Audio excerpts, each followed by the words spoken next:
어, 지난주에 온유한 자는 복이 있나니 그들이 땅을 기업으로 받을 것이며.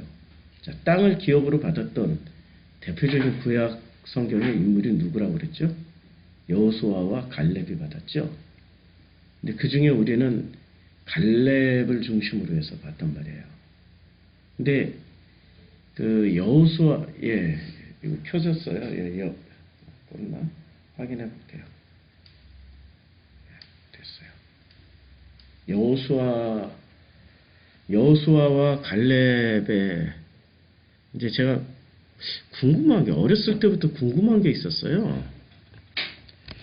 여호수아와 갈렙을 비교를 해보면, 제 눈에는, 제가 성경을 뭐 한 30년 전에 어린 나이에 읽었어도 이상하게 여호수아보다는 갈렙이 더 뛰어나다라는 생각을 했는데, 왜 갈렙이 지도자가 안 되고 왜 여호수아가 지도자가 됐을까? 이게 늘 수수께끼였거든요. 이것을 저는 이렇게 읽었어요. 여호수아를 읽으면서, 여호수아 1장을 읽을 때 저는, 야, 이 여호수아가 굉장히 뛰어난 인물이구나 이렇게 읽은 게 아니라, 굉장히 좀 모지르구나 이렇게 읽었어요. 이제 여호수아 1장 1절, 여호와의 종 모세가 죽은 후에 여호와께서 모세의 수종자 눈의 아들 여호수아에게 말씀하여 이르시되, 내 종 모세가 죽었으니 이제 너는 이 모든 백성과 더불어 일어나 이 요단을 건너 내가 그들 곧 이스라엘 자손에게 주는 그 땅으로 가라. 그래서 이제 여호와께서 여호수아에게, 눈의 아들 여호수아에게 이제 권력을 주는 장면이죠. 근데 이 장면을 저는 이렇게 생각을 해요. 하나님이, 우리 고대의 왕들은, 고대 황제나 왕들은 자기 자신을 뭐라고 얘기를 했나요? 만약에 고레스 왕은, 우리가 성경에 나오는 고레스 왕이 있죠. 이 고레스 왕은 자신을 뭐라고 소개를 하냐면은 아주 특이하게 소개합니다. 이게 고레스예요. 이 사람 보이시죠? 이분이 고레스 왕이에요. 많이 키우면, 자, 이분이 고레스 왕이시고요. 그 다음에 잘 안 줄어지네요. 그리고 이분은, 고레스 왕은 조로아스터교, 이게 불이에요. 불. 두 개의 기둥에 이게 조각을 하다 보니까 불의 형상을 이렇게 그냥 조각으로 예술적으로 그려놓은 거예요. 이게 조로아스터교의 상징 앞에 긴 지팡이를 가지고 있어요. 그러면 이 고레스가 이제 이 조로아스터교가 중국말로는 배화교잖아요. 불을 숭배하는 종교. 그러면 고레스가 뭐라고 얘기를 하는 장면이냐면은, 이게 각국에 아주 이 뒤에, 제가 이제 이란에 가서 보니까 테헤란 박물관에 있어요. 테헤란 박물관에 이 고레스 왕이 이란에서도, 페르시아 왕 중에서도 훌륭한 왕이잖아요. 그 다음에 다리우스 왕도 굉장히 훌륭한 왕이잖아요. 그러니까 이란이라는 나라는 페르시아의 전통을 이어가고 있는 나라고, 그 왕이, 이 사람이 자신을, 나 고레스는 이렇게 시작하는 게 아니라, 나 조로아스트교의 아우라 마지다가 나를 황제로 임명을 한 나 고레스는 이런 식으로 얘기를 해요. 이걸 비문에다 새겨놔요. 그냥 아예 비문에다가 자기의 정통성을 말하기 위해서 누구의 이름을 빌려요? 신의 이름을 빌려요. 그리고 조로아스터교의 신의 이름이 아후라 마지다예요. 마지다. 신의 이름을 빌려서 나 고레스는 아우라 마지다에 의해서 태어나거나, 아니면은 이제 그 고대의 황제들, 로마의 황제들은 또 어떻게 얘기를 해요? 로마의 황제들은 자기가 제우스의 아들이라고 얘기를 하거나 아니면은 아폴로의 아들이라고 얘기를 하거나 이 신의 아들이라고 그러면서 자기 황제의 지위를 정당화를 시켜요. 이거는 고대의 흔한 강한 권력을 가진 사람들이 자기의 권력을 확실하게 만들기 위해서 하는 일종의 그냥 수사적인 발언들이에요. 수사적인. 그래서 고레스 왕을 통해서 이제 어제 이 고레스 왕 얘기를 수요 성경 공부했기 때문에 오늘은 더 안 하는데 다른 각도로 하는데 이 고레스 왕을 통해서 우리가 보여주는 거는 이 일종의 말하는 습관, 고대에서 그 권력자에게 권력자들은 어떻게 자기 자신을 정당화하고 힘을 갖게 되는지를 그 패턴을 알면은 이걸 이렇게 읽을 수 있는 거죠. 이게 여호와의 종 모세가 죽은 후에 여호와께서 모세의 수종자 눈의 아들 여호수아에게 말씀하여 이르시되 내 종 모세가 죽었으니 이제 너는 이 모든 백성과 더불어 일어나 이 요단을 건너 내가 그들 곧 이스라엘 자손에게 주는 그 땅으로 가라. 이것은 누가 말을 하는 걸까요? 하나님이 말씀을 하시는 건가요? 여호수아가 자기의 권력을 확고하게 하기 위해서 이런 수사법을 쓰는 건가요? 아니 고대에 이게 패턴이라니까. 옛날에 우리 세대까지는 있었어요. 편지를 쓰려면은 의뢰이 쓰는 편지에 인사체가 있죠. 일체 후 기량만강하옵시며 뭐 이런 식의 고대 100년 전만 해도 편지를 쓰면은 뭐 그냥 그것부터 시작해요. 부모님 전상서 뭐 일체 후 기량만강하옵시며 뭐 자는 이 아들은 이렇게 뭐 지금 어디로 향하고 있는데 이 멋진 바다를 보면서 아버님 생각에 눈물을 흘리옵나이다. 이렇게 100년 전에 했지만 우리 세대 때는 어떻게 했어요? 우리 세대 때는 반드시 그냥 본론으로 안 들어갔어요. 와 지금 이렇게 멋진 바다를 보고 너무 좋아서 편지를 띄웁니다. 이런 식으로 안 했다니까요. 일정 정도 인사말을 하는 거예요. 부모님에게. 예, 아버님 식사는 하셨는지요? 늘 아버님 생각에 제가 그리워서 몸둘 바를 모르겠습니다. 그리고 나서 이 멋진 바다를 보다 보니 아버님 생각이 많이 납니다. 우리 때는 이런 패턴이 있었어요. 근데 요새는 이런 패턴 없죠. 카카오톡으로 뭐 일체후 기량만강하옵시며 이런 거 없잖아요. 아빠 밥 사줘.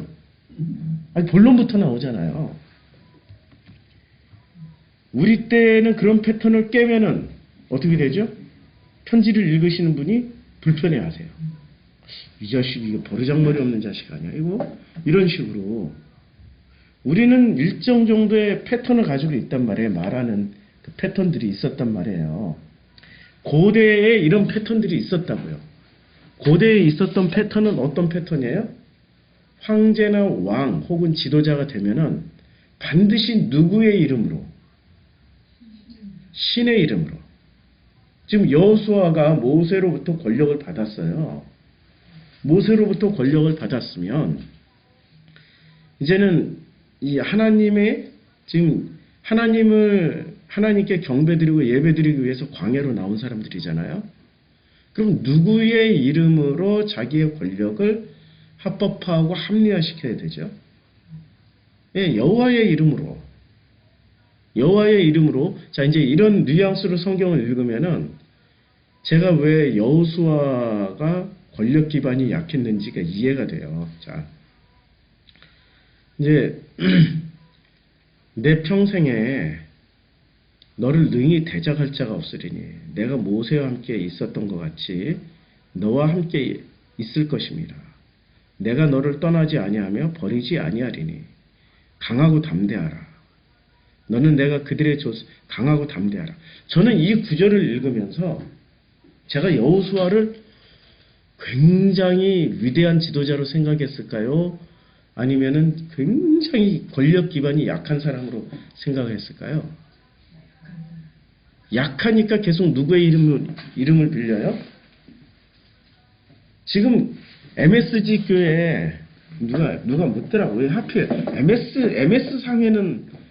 교회는 이해를 하겠는데 지가 왜 붙냐고. MSG. 예. 조미료는 먹을 때 입에는 맛있지만 먹고 나면 부작용이 심각하잖아요. 그래서 조미료와 같은 교회, MSG. 예. MS 상회에 그 김사만 회장님을 보세요. 위기가 오니까 그 교회 내에서 자기의 권력 기반을 확실하게 하기 위해서 계속해서 끌어다 쓰는 이름이 있죠. 누구의 이름을 끌어다 써요? 하나님의 이름을 끌어다 써요. 하나님께서 이렇게 주셨습니다. 하나님께서 하셨습니다. 하고 계속해서 뭘 끌어다 써요? 하나님을 계속 끌어다 쓴단 말이에요. 이것을 나중에 후대가 기록할 때면 MS 상회가 드디어 싸움에서 이겨가지고 모든 것을 이겨내고 대한민국의 대표 브랜드 상회로 딱 자리를 잡았어요. 여러분 한 1000년 후에 후대가 이거 기록할 때 어떻게 기록할까요? MS 상회의 김사만 회장님은 하나님이 이렇게 말씀하셨습니다. 내 평생에 너를 능히 대적할 자가 없으리니 내가 모세와 함께 있었던 것 같이 김사만 너와 함께 있을 것입니다. 내가 너를 떠나지 아니하며 버리지 아니하리니 강하고 담대하라. 이 말씀을 가지고 우리 회장님은 일평생 싸우고 승리할 결국 대한민국의 대표 기독교 브랜드가 됐습니다. 라고 기록을 할 거 아니에요. 이제 이해가 되시죠? 이 장면이. 저는 이렇게 이해를 했어요. 그 어린 나이에 고등학교 때 이걸 읽는데 이게 이렇게 읽히는 거예요. 그래서 이제 여호수아에 대해서는 이렇게 신뢰가 안 된 거예요. 이런 식으로 읽으니까. 강하고 담대하라. 자, 보세요. 강하고 담대하라가 여호수아 1장에 계속 나오는 거예요. 자, 1장 7절에도 오직 강하고 극히 담대하여. 그러면 여호수아가 강하고 담대했다는 얘기예요? 아니면 강하고 담대하지 못했다는 얘기예요? 담대하지 못했으니까 강하고 담대하라 계속 얘기를 해주는 거예요. 아니 강하고 담대하면 그런 소리 좀 하지 마세요. 짜증나요. 나 이미 강하고 담대하거든요. 이러고 나올 거 아니에요. 여호수아가 좀 갈렙에 비해서 많이 부족한 사람이구나 라고 저는 그렇게 읽히는 거예요. 여호수아가. 그리고 권력을 확실하게 모세가 떠난 그 공백, 모세로부터 권력을 확실하게 물려받지 못했구나. 자,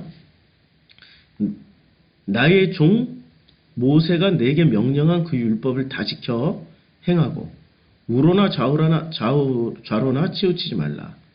그리하면 어디로 가든지 형통하리라.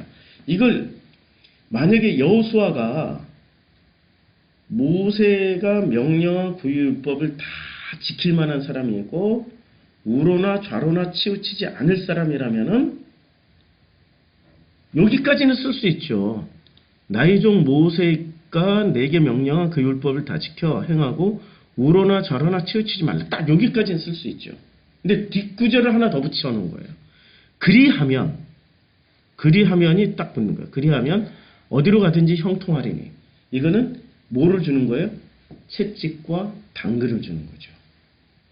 그러니까 여호수아가 모세만큼 그렇게 잘 지키고 순종하는 사람이 아닐 수도 있다. 성경을 이런 식으로도 읽을 수 있는 거예요. 이게 고대의 왕들이나 혹은 지도자가 자기의 권력을 강화시키기 위해서 인용하던 그 패턴을 알게 되면, 지금 여호수아나 이런 모세의 시대에는 언제나 황제나 권력자가 자기가 그 권력의 자리에 섰을 때 항상 가장 강하고 힘이 센 신의 이름을 빌려서 자기의 권력 기반을 공고하게 하는 거거든요.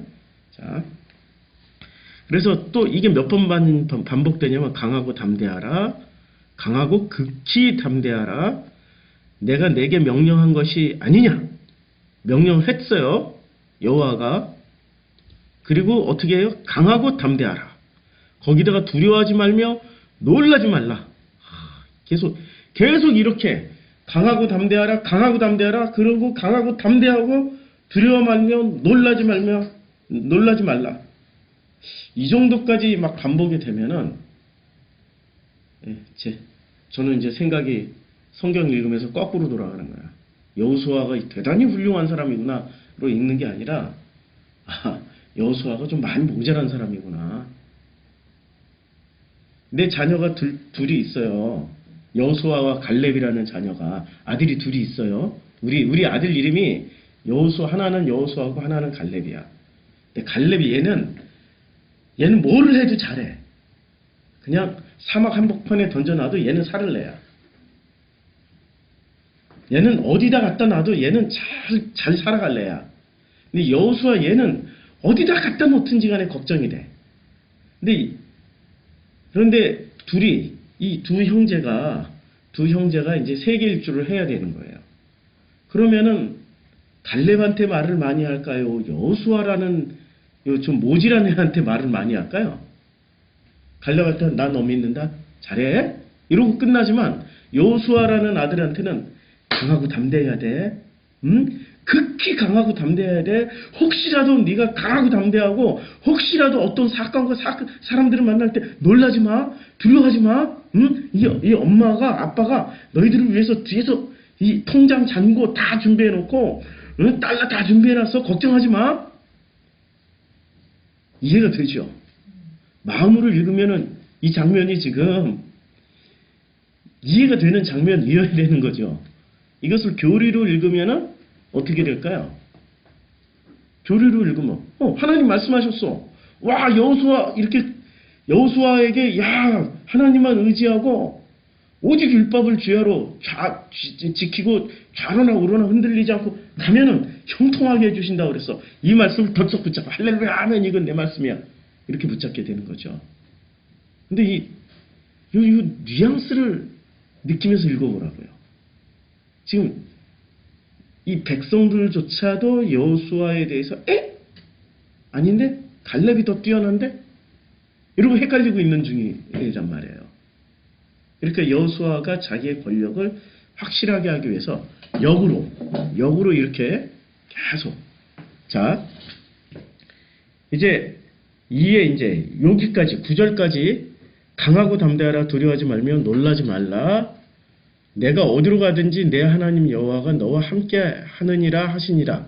여기까지 읽고 나면은 10절에 이렇게 이에 여호수아가 그 백성의 관리들에게 명령하여 이르되 이에 이제 9절까지 읽고 나서 비로소 뭐를 해요? 비로소 자기가 지도자로서의 모습을 보여줍니다. 여호수아가 그 백성의 관리들에게 명령하여 드디어 명령이 나오는 거예요. 진중에 두루 다니며 그 백성에게 명령하여 이르기를 양식을 준비하라. 사흘 안에 너희가 이 요단을 건너 너희 하나님 여호와께서 너희에게 주사 차지하게 하시는 땅을 차지하기 위하여 들어갈 것임이라 라고 했어요. 그래서 보세요. 그러면 여호와의 종 이제 여호수아가 같이 반지파에 말하여 이르되 여호와의 종 모세가 너희에게 명령하여 이르기를 너희 하나님 여호와께서 너희에게 안식을 주시며 이 땅을 너희에게 주시리라 하였나니 너희는 그 말을 기억하라.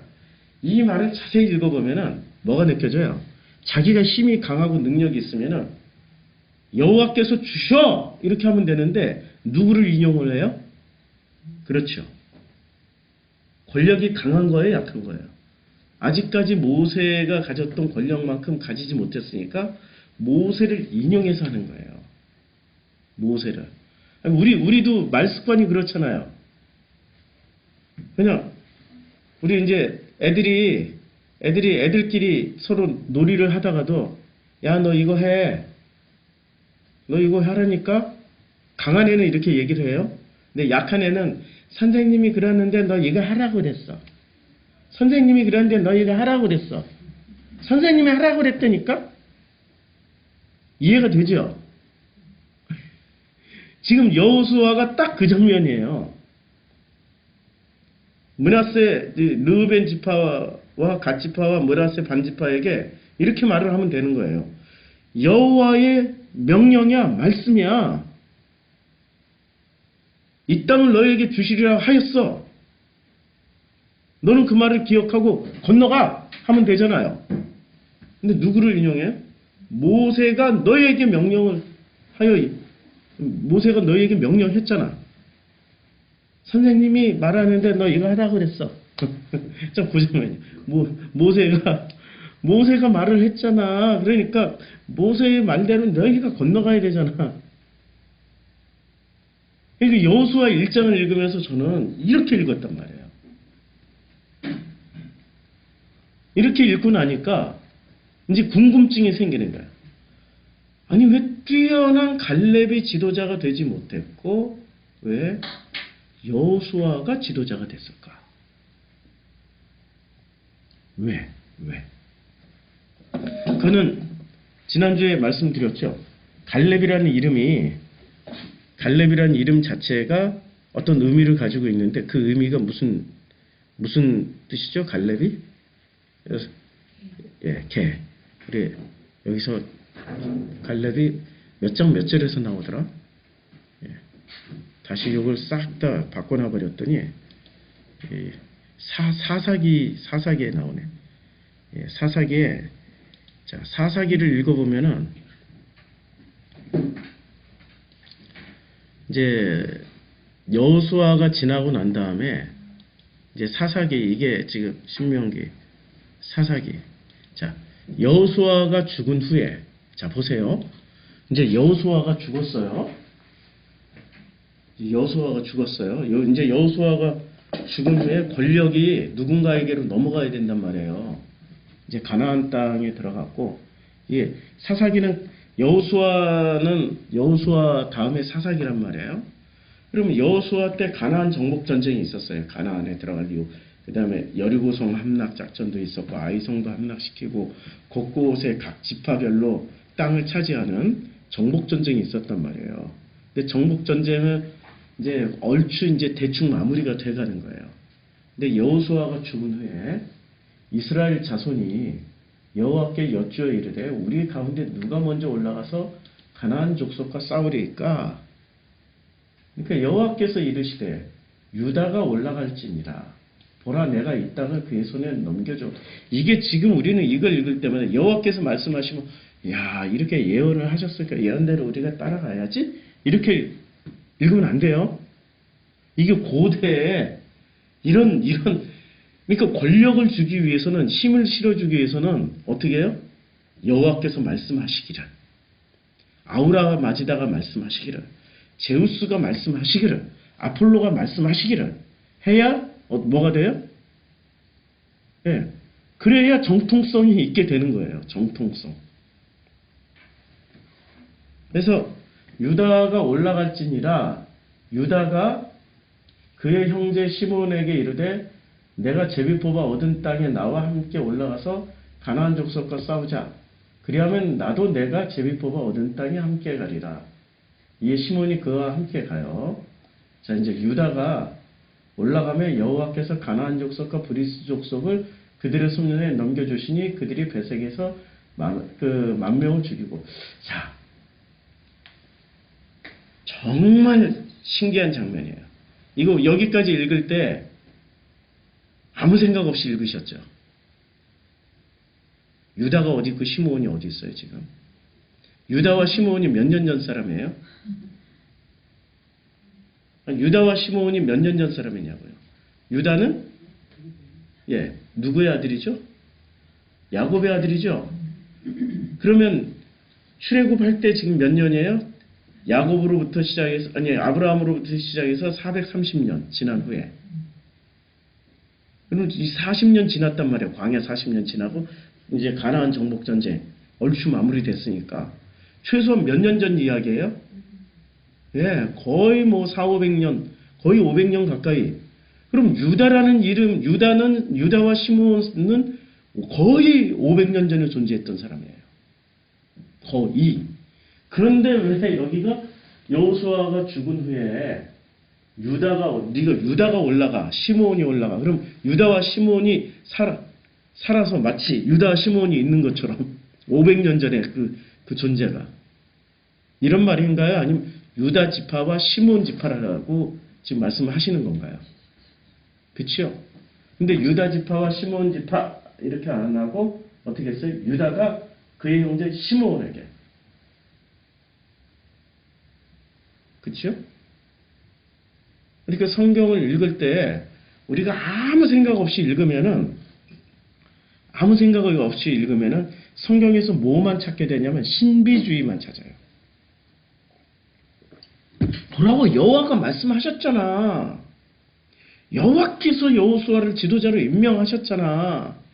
여호와께서 다 하셨다니까? 그리고 우리는 아무 의심 없이 아멘 하고 할렐루야 하고 이렇게 아멘 할렐루야 하고 누구를 따라가요? 명성상의 김삼환 회장님 같은 분을 따라다니는 거죠. 그분만 따라다니면 만사형통 소원성취 하셨던 위대한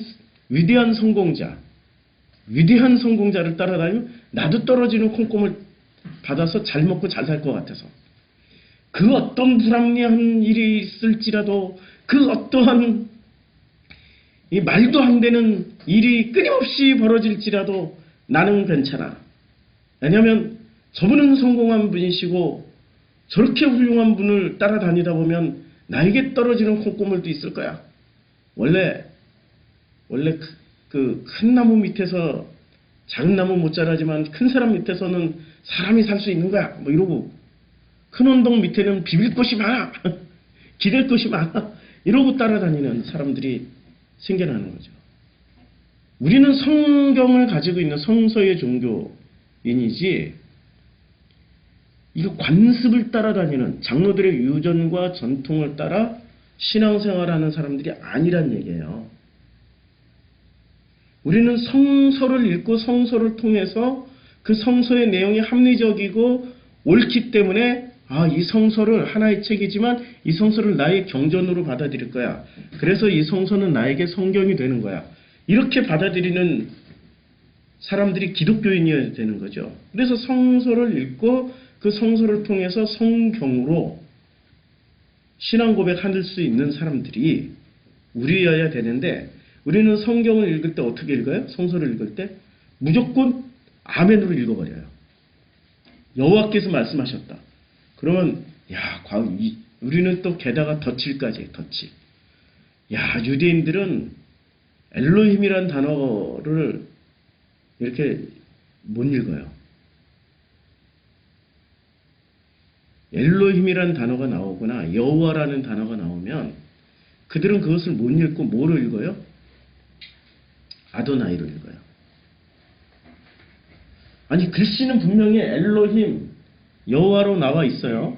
근데 그들은 글씨는 분명히 여호와 엘로힘 야훼 이렇게 나오는데 그렇게 못 읽고 아도나이 이렇게 읽어요. 우리말로 치면은 하나님이라고 못 부르고 뭐라고 불러요? 주님 이렇게 읽는 거죠. 이런 것들을 본받아서 우리가 어찌 감히 그 영광스럽고 그 위대하시고 지고지순하시고 무소부재하시고 영원하신 그 하나님의 이름을 우리가 감히 어떻게 부를 수 있겠습니까? 그냥 주님이라고 부릅시다. 이런 신앙의 전통까지 덧칠해져가지고 어떻게 해요? 성경을 읽을 때마다 경건한 마음으로 읽어야 돼. 그냥 성경은 정말 무조건 아멘하고 읽어야 돼. 이렇게 시작해버리면은 성경 내용을 하나도 모른다는 얘기예요. 그럼 뭐만 남아요? 충성과 복종과 절대 맹종만 남아요. 그러면은 이 성경은 충성, 맹종, 복종 이런 것을 위해서 쓰여진 건가요? 아니에요. 성경을 통해서 하나님과 나와의 관계 회복을 하라고 쓰여진 책이 이 성경인데 관계 회복은 아예 할 생각을 안 하고 뭐만 남아 있어요? 관계 회복. 그냥 위대하신 왕과 저 무지랭이 백성과의 관계야. 말씀하시면 듣겠나이다. 황제여 말씀하시면 듣겠나이다. 왕이시여 명령만 내리시옵소서. 그저 듣겠나이다. 이런 관계만 남아요. 그건 올바른 관계가 아니에요. 하나님 원하는 관계가 아니에요. 예수가 오셔서 예수가 당신이 중매장이가 되어서 당시의 이스라엘 백성들과 하나님과의 관계를 어떻게 맺어주려고 그랬어요? 하나님은 가장 위대한 신이니까 완전히 끝까지 복종, 순종, 맹종해야 돼. 이렇게 가르쳐주고 가셨나요? 그분은 아버지시고 너희는 자녀들이야. 자녀와 아버지의 관계를 회복해야 그게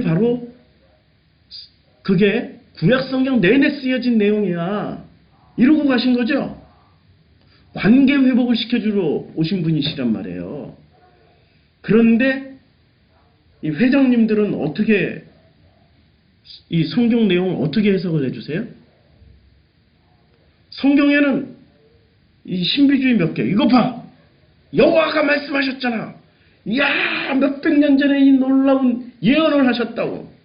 이거 보라고. 이미 이 고레스가 태어나기 몇백 년 전에 이사야가 나의 기름 부음 받은 종 고레스. 응? 보여드릴게요. 이사야가 이 사람 몇 년 전 사람인지. 자, 이사야를 보면은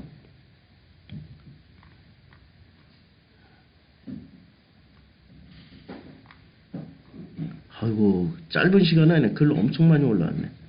자, 여기 보면 이사야 44장 28절. 이사야는 어느 왕 때의 사람이었어요? 히스기야 왕 때. 아, 입술 아파. 히스기야 왕 때. 이사야는 히스기야 왕이에요. 그럼 고레스는 몇 년 후 어느 왕 때예요? 이스라엘 왕으로 치면 이스라엘 왕이 완전히 끊어진 후에 마지막 시드기야 왕이 그리고 포로기로 붙잡혀서 70년 후에 한참 후의 사람이에요. 자, 말 나온 김에 한번 찾아보자고요. 이스라엘을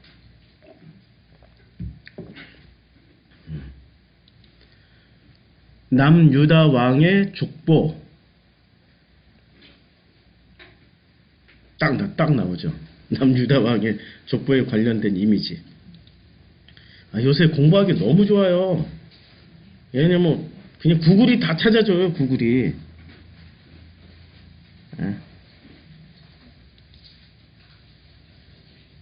여호사밧. 어우 막 너무 복잡해. 안경을 좀 갖고 쓰고. 자, 여기에 보면 이제 호세아, 아모스, 요나, 열왕기하, 에스라, 느헤미야, 이사야, 미가. 요때 활동한 사람이 누구였어요? 왕정시대 931년 정도에 활동하던 사람이 이사야, 미가였어요. 그러면 이게 931년, 700년, 586년에 바벨론에 드디어 망했어요. 바벨론에 망하고 요때 이제 망할 때 에스라, 느헤미야, 에스더가 활동을 했었어요. 그러면은 자 보세요. 이제 538년에 70년이 지나고 한 400년쯤에 포로 귀환을 시작해. 538년쯤에. 그러면 이사야는 언제 활동을 했었어요? 900년쯤에 활동했고 포로 귀환은 200년 후에 일어나기 시작해요. 그러면 200년 후에 일어날 일을 지금 누가 얘기하고 있는 거예요? 이사야 말씀을 아까 여기다. 이사야 44장 26절. 고레스에 대하여 이르기를 내 목자라 라고 지금 말씀하고 있죠. 언제 얘기를 했다라는 거야? 이 고레스 이름을? 고레스는 언제 등장하죠? 고레스는 요때 포로기환할 때 이때 있었던 왕이에요. 그러면 이미 200년 전에 누구 이름을 얘기했어 이사야가? 고레스와. 이거 읽을 때마다 목사들이 설교를 어떻게 해요? 우와, 놀라운 예언의 능력. 이거 보라고 이미 몇백 년 전에 고레스가 태어나기도 전에 이사야가 고레스를 어떻게 알았냐고. 이러니까 성경은 절대 능력, 관이 이 신비적인 걸 강조하면서 뭐라고 그래요? 믿으라고. 아멘 하라고. 그럼 뭐를 주장해? 절대 의심하면 안 돼. 예. 절대 의심하면 안 돼. 무조건 순종, 맹종, 복종을 하면은 뭐가 와요? 복이 와. 복이 온다. 예, 복이 온다. 이렇게 우리는 이제까지 배웠단 말이에요. 이렇게 배웠으니 성경을 읽을 때마다 무슨 마음으로 읽어요? 그저 경건한 마음으로, 두렵고 떨리는 말씀으로, 잘못 읽고 잘못 해석하면은 천벌 받을 것 같은 두렵고 떨리는 말씀으로 읽고 나서 성경을 읽고 나서 나는 이렇게 생각했는데 이거 내가 잘못 생각하면은 이거 벌 받을 것 같은데 이거 두렵고 떨리는데 우리 대부분 기독교인들이 그렇게 성경을 읽고 있단 말이에요. 아니라니까요. 성경을 우리에게 주신 거는 너 식으로 읽고 마음껏 생각을 해봐. 그러나 두려워하지 말고 걱정하지 말고 떨지 마. 누가 오셨기 때문에? 보혜사 성령님이 오셨기 때문에 보혜사 성령이 너희들 안에서 다 함께 역사해서 깨닫게 해주실 거야. 그거 누가 얘기를 했어요? 예수가.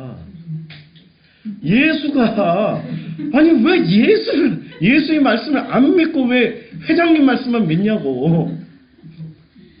아니 우리는 지금 예수의 가르침을 따라가는 종교란 말이에요. 근데 예수의 가르침은 안 따르고 누구의 가르침만 지금 따르고 있어요? 회장님. 아니 그냥 목사는 이 사람들은 목사는 목사를 안 여겨요. 부목사, 협동목사 이런 것들은 목사 아니야. 부목사는 내 종이지.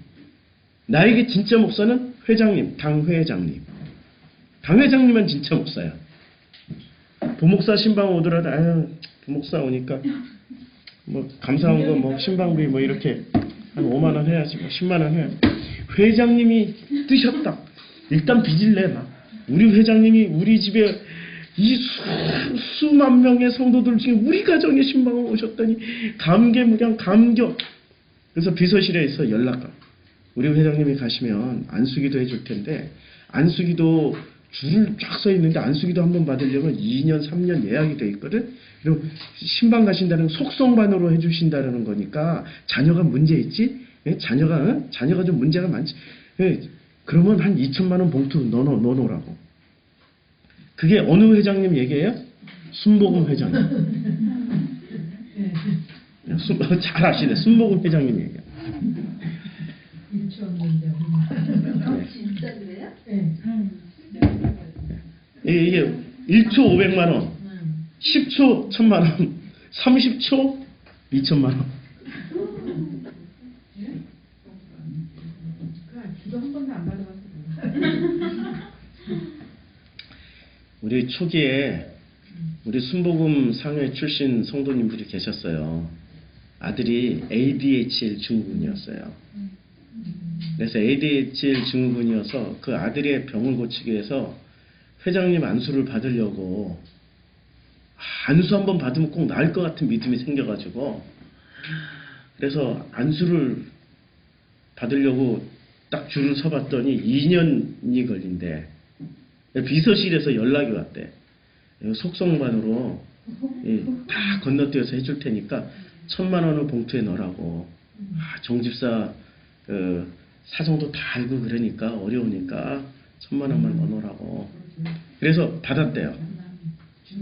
딱 10초 받았대. 근데 ADHD 증후군이 하나도 안 나왔대. 이게 지금 성경을 어떻게 읽어서 그렇게 되는 거예요? 신비주의로 읽어서 이렇게 되는 거죠. 합리적으로 읽어야죠. 은혜 없는 얼굴로 보지 마세요, 저 뒤에서.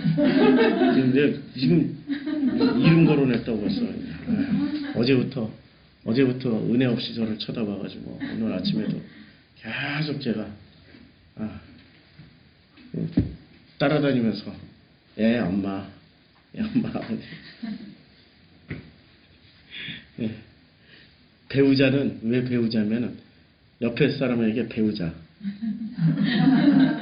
배워야 하니까 배우자. 잘 배우고 있습니다. 자, 200년이 뚝 떨어져 있어요. 그러면 이사야가 이렇게 말씀을 하시면은 우리는 어떤 식으로 이해를 하냐면, 우와, 고레스에 대하여 내 목자라. 고레스를 예언했구나. 그리고 여호와께서 그의 기름 부음을 받은 고레스에게 이같이 말씀하시되 내가 그의 오른손을 붙들고, 와, 200년 전에 이렇게 말씀하셨구나. 우린 신비주의를 여기서 꺼내서 읽는단 말이에요. 근데 신비주의를 꺼내서 읽을 게 아니라 잘 보면 고레스는 페르시아 황제고, 이 사람은 철저하게 조로아스터교 신자일 뿐이지 이게 지금 유대교 신자가 아니란 말이에요. 그치요? 이런 거 못 따져. 따지면 안 돼. 의심하면 안 돼. 성경을 읽으면서 끊임없이 합리적으로, 논리적으로, 이성적으로 하는 것을 불경하다고 가르치는 그런 데가 있으면 얼른 나오세요. 성경을 우리에게 주신 목적은 어떻게 읽으라고요? 합리적으로, 논리적으로, 이성적으로 의심하고 확인하면서 따지면서 읽으라고 주신 책이에요. 책으로 주셨을 경우에는, 만약에 책으로 주시지 않고 성경을 끊임없이 이렇게 그냥 말씀으로만, 입에서 입으로 전해지는 말씀으로만 주시면은 우리는 그렇게 못하죠. 글자가 있어야 읽고 묵상하면서 확인하고 따질 수 있는 거지. 지나가는 말로는 어떻게 그걸 다 할 수 있겠어요. 그렇죠? 그러니까 글자로 주셨다라는 것은 충분히 읽고 묵상하고 따지라고 주신 거예요. 자, 이게 요분이 아우라마지다. 우리나라 지금 기독교를 치면 십자가가, 이분이 신의 형상은 아니에요. 이 아우라마지다가 조로아스터교의 신이거든요. 신의 형상은 아니고, 십자가가 결국에 하나님은 아니잖아요. 예수님도 아니고, 십자가를 어떤 상징의 의미로, 예수 처형당한 그 상징의 의미로 십자가를 바라보면 하나님 생각나고 예수님 생각나는 것처럼, 요런 문양이 그 조로아스터교의 그 신의 상징이에요. 여기에 고레스가 제일 크죠? 다 잡혀 있죠? 줄 지어가지고 다 이렇게 엮여 있잖아요. 열국의 왕들을 다 포로로 잡아왔어요. 페르시아 대제국을 만드는 과정에 고레스 왕이 누구한테 갖다 바치는 거예요? 신에게 바치는 장면이에요. 그래서 고레스는 철저하게 누구의 은혜를 입고 누구의 은혜를 입고 누구의 힘으로 이렇게 강력한 페르시아 제국을 만들었다고 생각을 하는 거예요. 여호와예요, 아우라마지다예요? 아우라마지다예요. 그런데 이사야에서 이렇게 고레스에 대하여 이르기를 내 목자라. 여호와께서 그의 기름 부음을 받은 고레스에게 이같이, 그러니까 기름 부음을 누가 해줬어요? 고레스에게? 여호와가. 그럼 여호와가 고레스 왕을 뭐라고 얘기를 해요? 내 목자야. 좀 여기서 궁금증 안 생겨요? 아니, 지금 하나님도 안 믿고 여호와도 안 믿는 아우라마지다를 믿고 있는 이 고레스를 성경에서는 뭐라고 얘기를 해요? 내 목자야. 내가 그에게 기름 부음을 부어서 그가 황제가 된 거야 라고 얘기하며, 우리 기독교인들에게 마치 기독교인들에게 이렇게 얘기하는 거예요. 저 이슬람의 훌륭한 지도자, 아니면 저 승려 중에 훌륭한 무슨 전 세계적으로 유명한 그 스님이 있잖아요. 누구죠? 달라이라마, 뭐 탕리탄, 뭐 베트남 승려 중에 이런 승려, 그냥 주님이 기독교인들에게 한국 교회에 내가 기름 부어 세운 저 달라이라마, 내 목자 탕리탄 이렇게 얘기하면 기독교인들이 어떻게 생각하겠어요? 뒤집어지고 자빠지고 난리 나는 거죠. 딱 그 장면이에요. 지금 인정할 수 없는 장면이 시작된 거죠. 그러면 우리 기독교는 뭐지? 기독교만 다녀야, 교회만 다녀야 구원받고 축복받고 성공한다고 믿었는데 어랍쇼? 이건 전혀 생판 다른 종교인데도 하나님이 내 목자라고 그래버리시고, 생판 다른 종교인인데도 기름 부어 세웠다니? 이건 뭐지? 이게 바로 국소주의죠. 넓게 보라고요. 하나님이 우주를 창조하신 우주의 하나님이지 무슨 기독교만의 하나님이 아니라는 거죠. 성경 전체는 온 우주의 이야기지 성경 전체가 기독교인에게만 해당되는 내용이 아니란 얘기예요. 성경을 제일 열심히 읽었던 타 종교인들 꼽아볼까요? 성경을 기독교인보다 더 열심히 읽고 더 열심히 더 깊이 파고 있는 타 종교인 넘버원 누구? 우리가 알고 있는 사람 중에, 세계적인 사람들 중에, 예? 간디. 힌두교 신자인데 기독교인보다 성경 더 많이 읽고 성경 인용을 기독교인보다 더 많이 하고 있어요. 그가 옥스포드인가 케임브리지인가 그 대학교에서 연설을 할 기회가 있었어요. 간디가 뭐 가지고 연설했는 줄 아세요? 산상수훈 마태복음을 쭉 읽었어요. 마태복음 5장을 쭉 읽고 당신들도 이와 같이 살으세요. 왜 이와 같이, 한마디로 말해서 이와 같이 못 사는 게 기독교인이냐, 이 말씀대로 살으라고 이렇게 한 방 날리고 오신 분이 간디예요. 우리나라 승려들 중에는 성경 진짜 많이 읽은 승려들 누가 있을까요? 예? 무소유 주장했던 법정 스님. 이분은 죽을 때까지 불투만 책을 읽다 갔어요. 성경하고. 불투만 모르시죠? 신학자. 개신교에서는 불투만은 뭐라고 그래요? 이단이라고. 아니거든요. 그분이 신정통주의 신학자예요. 과거의 정통이라고 했던 그것을 받아서 새로운 식의 신정통주의로 기독교를 이분은 진짜 그냥 뭐라고 그럴까, 보수적인 신앙인이세요. 근데 이분이 칼빈 말하고 조금만 다르면 뭐라고 만들어요? 무조건 이단이야. 칼빈하고 조금만 다르시면. 절대 칼빈의 교리는 이미 그 세계관에서 나온 교리이기 때문에 지금의 세계관하고 다르잖아요. 벌써 편지체 하나만 하더라도 우리 많이 바뀌었어요. 이 기체후 일양만강하옵시며 에서 아버님 전상서로 했다가 지금은 아빠 밥 사줘! 이렇게 지금 우리가 살고 있는 몇십 년 안에서도 엄청나게 많은 패턴이 바뀌었단 말이에요. 400년 전, 500년 전, 지금 루터의 400년, 종교개혁 400년? 칼빈 탄생 몇백 년? 그때 그 마인드하고 지금하고는 또 하늘과 땅이란 말이에요. 지금 우리대로 성경을 읽고 해석하라고 주신 거지, 이 몇백 년 전 사람들의 사고방식을 읽고 해석하라고 주신 성경이 아니란 말이에요. 근데 몇백 년 전에 안경을 이렇게 딱 끼고 이 안경에 맞춰서 성경을 읽고 있으면 안 되는 거죠. 지금 우리가 읽고 우리가 은혜 받고 우리가 이 성경을 통하여서 하나님과의 관계 회복을 하고 그 관계 회복을 하나님 아버지와 아들로서의 관계 회복하고 신랑과 신부로서의 관계 회복을 하고, 그러니까 한마디로 말하면 사랑하는 사이로 관계 회복을 하라는 얘기예요. 사랑하는 관계로. 근데 그 관계로 회복을 하는 차원으로 성경을 읽는 게 아니라 어떤 차원으로 읽어요? 임금과 신하의 관계로. 절대 복종, 절대 순종, 그런 관계로 성경을 읽고 있단 말이에요. 뭔가 굉장히 잘못된 거죠. 그래서 그런 관계로 성경을 읽고 해석해주고 설교하는 교회에 가면은 항상 뭐만 남아있어요?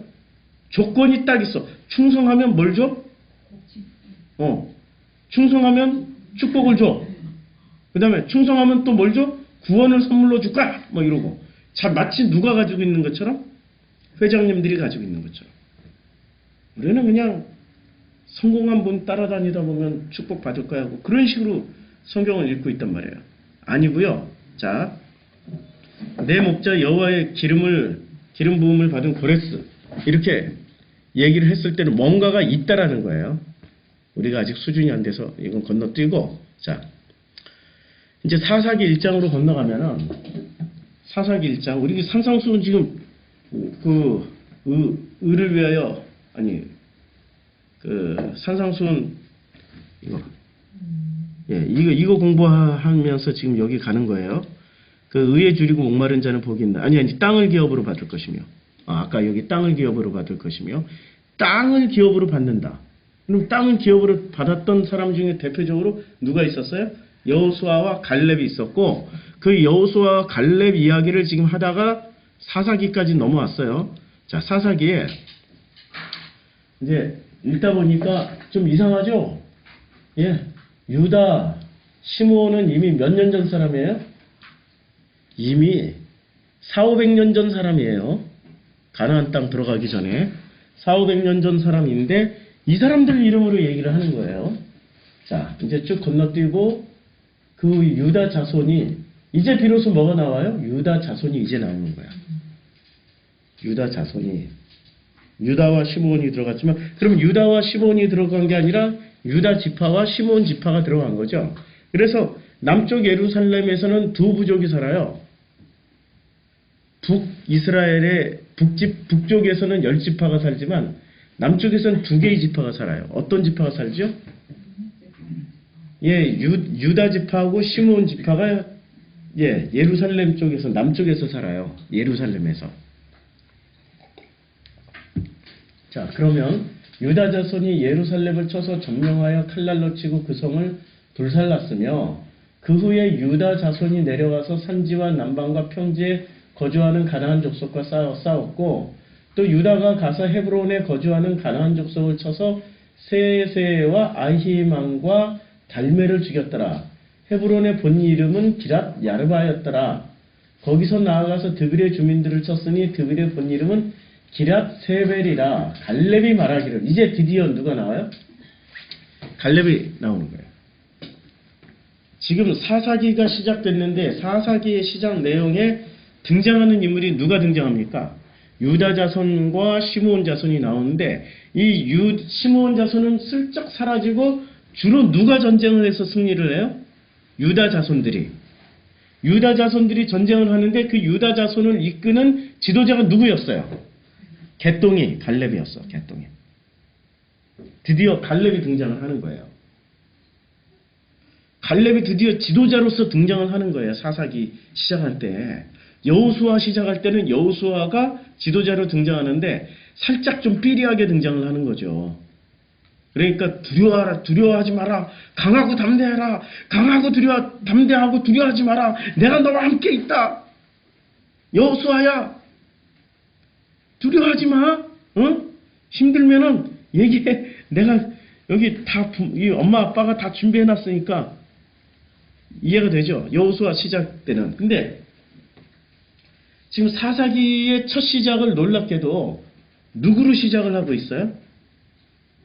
유다 자손과 시므온 자손이 시작을 하는데, 그 중에 유다 자손이 슬쩍 시므온 자손은 이제 등장하지 않고 유다 자손이 막 점령하고 들어가는 장면이 나와요. 점령하고 들어가는데 그때 유다 자손을 이끌던, 유다 지파를 이끌던 사람이 누구였다라는 얘기예요? 갈렙. 그래서 갈렙의 이제 여기서 슬쩍 그 이제 갈렙이 말하기를 기랏 세배를 쳐서 그것을 점령하는 자에게는 누구를 줘요? 내 딸 악사를 아내로 주리라. 자기 딸을 아내로 주기로 했어요. 예. 그러면은 보세요. 지금 여호수아는 들어갈 때 강하고 담대해라. 응? 꼭 강하고 담대해야 돼. 절대 흔들리지 마. 내가 명령한 땅이니까 반드시 들어가야 돼. 이게 아니라 지금 갈렙은 어떻게 얘기를 해요? 점령을 해야 되는데 힘을 최대한 끌어와야 돼. 이게 전쟁이니까. 그래서 힘을 최대한 끌어오기 위해서 어떻게 했어요? 조건을 탁 내서 내 딸 악사를 거기에 승리한 그걸 점령한 자에게 신분 뭐든지 따지지 않고 그 땅을 딱 점령한 자에게는 누구를 줘요? 자기 딸을 주겠다. 살신성인하는 거죠. 자기 딸을 사랑하는 아빠 그래도 난 그렇지 사랑하는 남자가 있는데 에? 그런 거 무시하고 그냥 주겠다. 그러면 누가 제일 먼저 가야? 누가? 악사를 사랑하는 사람이 제일 먼저 가겠지. 사랑의 힘은 무지무지 강한 거예요. 예? 이게 여호수아가 뛰어난 지도자입니까? 지금 갈렙이 뛰어난 지도자입니까? 예, 갈렙이 훨씬 뛰어난 지도자예요. 정치적인 거나 이 군사적인 거나 벌써 사람 쓰는 게 다른 거죠. 그래서 누가 등장합니까? 갈렙의 동생이에요. 그나스의 아들인 온니엘이. 그러면 온니엘은 누구예요? 갈렙의 조카예요. 갈렙의 동생의 아들이니까 조카죠. 사촌관계. 그러니까 온니엘은 갈렙을 뭐라고 불러요? 큰아버지, 큰아빠 이렇게 부르는 거죠. 자, 온니엘이 점령을 했어요. 그래서 갈렙이 그의 딸 악사를 그에게 아내로 주었어요. 자, 이제 여기서 지금 갈렙의 권력이 누구한테 건너가는 거예요? 갈렙의 권력이 누구한테 건너가냐고요? 예, 온니엘한테 건너가요. 그러면 지금 놀랍게도 여호수아의 후손도 있을 거 아니에요. 여호수아의 후손도 있을 거 아니에요. 그러면 권력이 누구한테 넘어가야 돼요? 여호수아의 자손에게 건너가야 된단 말이에요. 아니면 모세나 아론의 자손들에게 권력이 넘어가야 된다고요. 근데 그 계보를 따르지 않고 사사기의 시작에서는 누구한테 권력이 넘어가는 걸로 나와요? 예, 갈렙의 조카인 온니엘에게 넘어가는 걸로 나와요. 자, 여기서 이제 유다가 그의 형제 시므온과 함께 스밧에 거주하는 가나안 족속을 쳐서 그곳을 진멸하였으므로 그 성의 이름은 호르마라하라. 유다가 또 가사 및 지역과 아스골 전부 지금 사사기의 시작은 어느 지파의 활약상이에요? 유다 지파. 유다 지파를 이끈 사람이 누구였어요? 갈렙과 이제는 온니엘이에요. 그들이 모세가 명한 대로 헤브론을 갈렙에게 주었더니 그가 거기서 안악의 세 아들을 쫓아내었고. 그런데 보세요. 거꾸로 이제 그냥 유다 지파는 대단한 활약상을 얘기를 해요. 대단한 활약상을. 그런데 여기서부터 그 활약상과 다른 내용이 나옵니다. 베냐민 자손은 예루살렘에 거주하는 여부스 족속을 쫓아내지 못하였으므로. 그렇죠? 베냐민 지파는 뭐를 못했어요? 자기 역할을 다 못한 거예요. 지금 뭐 반대로 확 보여주잖아요. 유다 지파는 승승장구 승리를 보여주는데 베냐민 지파의 실패담을 갑자기 팍 넣어놨어요. 그러니까 이건 대조를 하려고 그런 거죠. 대조해서 극명하게 뭔가를 보여주려고 하는 거죠. 자, 요셉 가문도 베델을 치러 올라가니 요셉 가문은 누구 있죠? 요셉 가문 베냐민과 므낫세 예, 에브라임. 예. 에브라임 지파하고 요셉 가문이 베델을 정탐하는데 그 섬에 누스라 정탐꾼이 뭐 한 사람이 나오는데 뭐 보이라 그래가지고 어떻게 칼날로 성읍을 치고 뭐 어떻게 저떻게 이렇게 이제 므낫세가 베스안과 어린 딸들과 뭐 딸린 말들의 주민 뭐 가나안 족속이 그 땅에 결심하고 주민들을 그의 딸린 마을들의 주민들을 쫓아냈어요, 못 쫓아냈어요? 못 쫓아냈다라는 얘기들이 계속 나와요. 유다 족속은 쫙 점령하고 들어간 깔끔하게 청소를 했는데 지금 다른 지파 사람들은 점령을 해도 이렇게 좀 100% 점령을 못하고 이게 좀 남겨놓고 이런 거예요. 이스라엘의 강성한 후에야 가나안 족속에게 노역을 시켰고 다 쫓아내지 아니하였더라. 자, 에브라임 지파가 나와요. 자, 가나안 족속을 쫓아내지 못하네. 나오죠? 유다 지파는 어떻게 했어요? 다 죽여버렸어요. 다 쫓아내고. 근데 지금 나머지 지파들은 어떻다라고 나와요?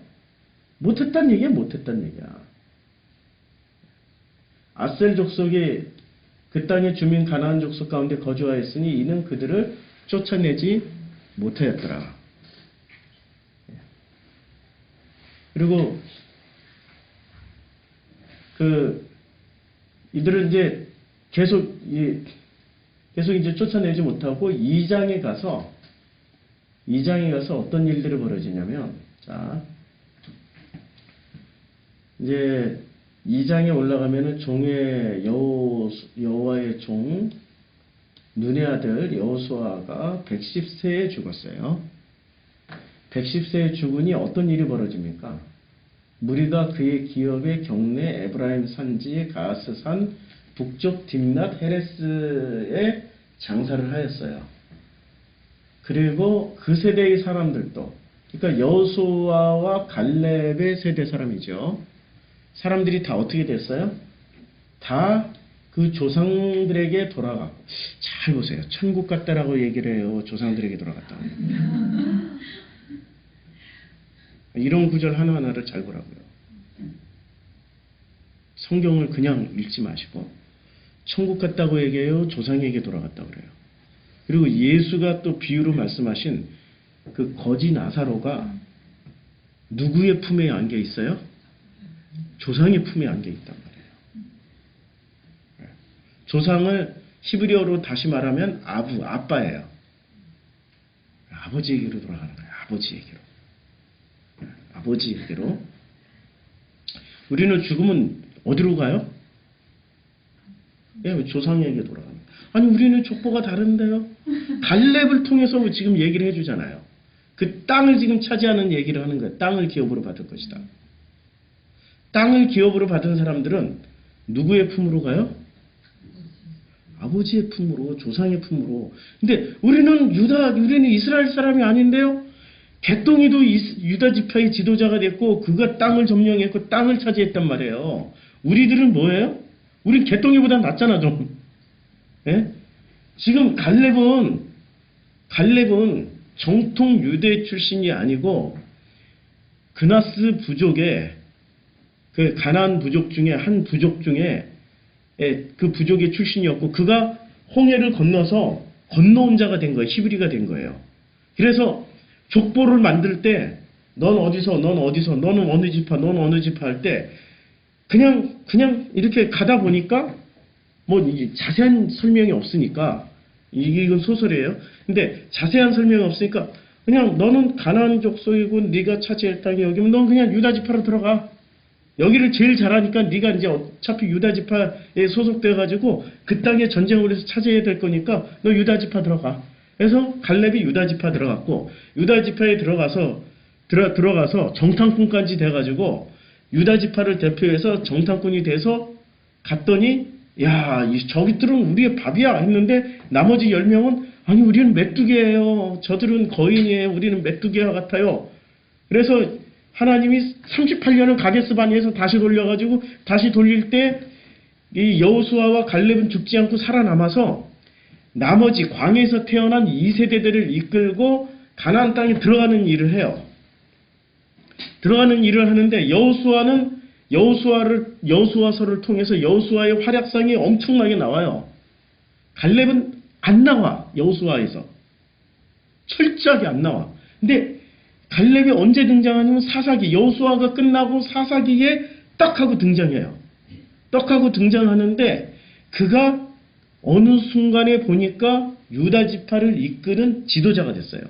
그럼 유다 지파에서 누가 태어났어요? 예수 족보가 유다 지파에서 나왔잖아요. 근데 예수 족보는 정통 족보, 정통 유다의 후손들만 쫙 있을 줄 알았는데 정통 유다의 족보가 아닌 끼어들어온 자가 갈렙 같은 이 개똥이들이 만든 족보가 유다 족보라는 거예요. 지금 성경은 놀랍게도 이걸 솔직하게 얘기를 해준다니까요. 너무나도 솔직하게. 이걸 믿음의 눈으로 보기 시작하면 어떻게 돼요? 채색하고 덧칠하고 미화시키고 화려하게 만들어가지고 예수는 어떤 분이세요? 유다 지파 정통 지파에서 태어난 위대한 왕이시오. 왜 자꾸 그 정통 이런 걸 따져요? 왜 자꾸 그 교회 이 회장님들은 왜 정통을 왜 자꾸 따지냐고요? 예. 그래야 자기 계보가 자기의 밥 먹고 사는데 지장이 안 생기니까. 근데 유다 지파의 족보에 갈렙이라는 사람이 들어와서 유다 지파를 이끌었다는 것은 대단한 혁명입니다. 성경은 솔직하게 얘기를 해줘요. 그래서 유다 지파를 이제 아까 사사기 1장에 이미 400~500년 전에 돌아가신 유다와 시므온이 이 남쪽 땅으로 들어가서 점령을 하는 장면이 나오잖아요. 유다와 시므온이란 이름을 왜 거론을 했을까요? 여기 나오잖아요. 조상들에게 다 그 조상들에게 들어갔고, 그러니까 그 조상들의 이름으로 지금 점령하고 들어간 거예요. 유다와 시므온의 이름으로. 그렇죠? 그들이 갈 곳이 어디예요? 죽으면 조상들의 품으로 가는 거야. 죽으면 조상들의 품으로. 지금 우리가 생각하는 천국 개념하고는 완전히 다른 거죠. 조상들 품으로 가는 게 불만이 있으세요? 우리가 원하는 천국은 그래도 끝까지 그 천국을 가야 되는데 그 수정같이 맑은 물이 흐르고 천사들이 이렇게 날아다니고 뭐 꽃밭 쫙하게 있고 그거 다 볼 수 있어요. 제가 신비주의 할 때. 자, 이제 그 얘기를 1시간 동안 얘기하고, 자, 이 천국에 들어갑니다. 눈 감고 이제부터 천국 상상해 보십시오. 자, 입신 들어갑니다. 입신 쫙 하면은 진짜로 그거 체험하고 오는 사람들이 있어. 막 꽃밭이 막 꽃이 막 살아서 웃고 얘기하고 새들이 날아다니면 하나님께 영광, 하나님께 영광하고 체험하고 오는 사람들이 있다니까요. 그게 전부 어디서 체험하는 거예요? 관념 안에서. 관념 안에서. 그게 진짜 천국이 될 수 있나요? 가짜, 그게 허상이라니까. 가짜라니까.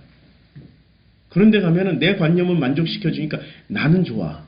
그런데 그건 내 관념 안에서만 이루어지는 일이에요. 그게 허상이고 허구란 말이에요. 진짜 팩트로 넘어가야 된다고. 사실을 살으라고. 사실을. 조상에게 돌아가요. 그 후에 일어난 다른 세대는 여호와를 알지 못하며 여호와를 알지 못했어요. 그 후에 일어난 다른 세대가 뭐예요? 이 광야 1세대. 그리고 여호수아 갈렙은 광야 1세대로 태어났지만 광야 몇 세대를 이끌었어요? 광야 2세대를 이끌었어요. 광야 2세대. 그 다음에 광야 2세대가 가나안 땅을 정복했어요. 그 다음에 태어난 세대는 여호와를 알지 못했다. 그러면 이때는 광야로 치면 광야 3세대.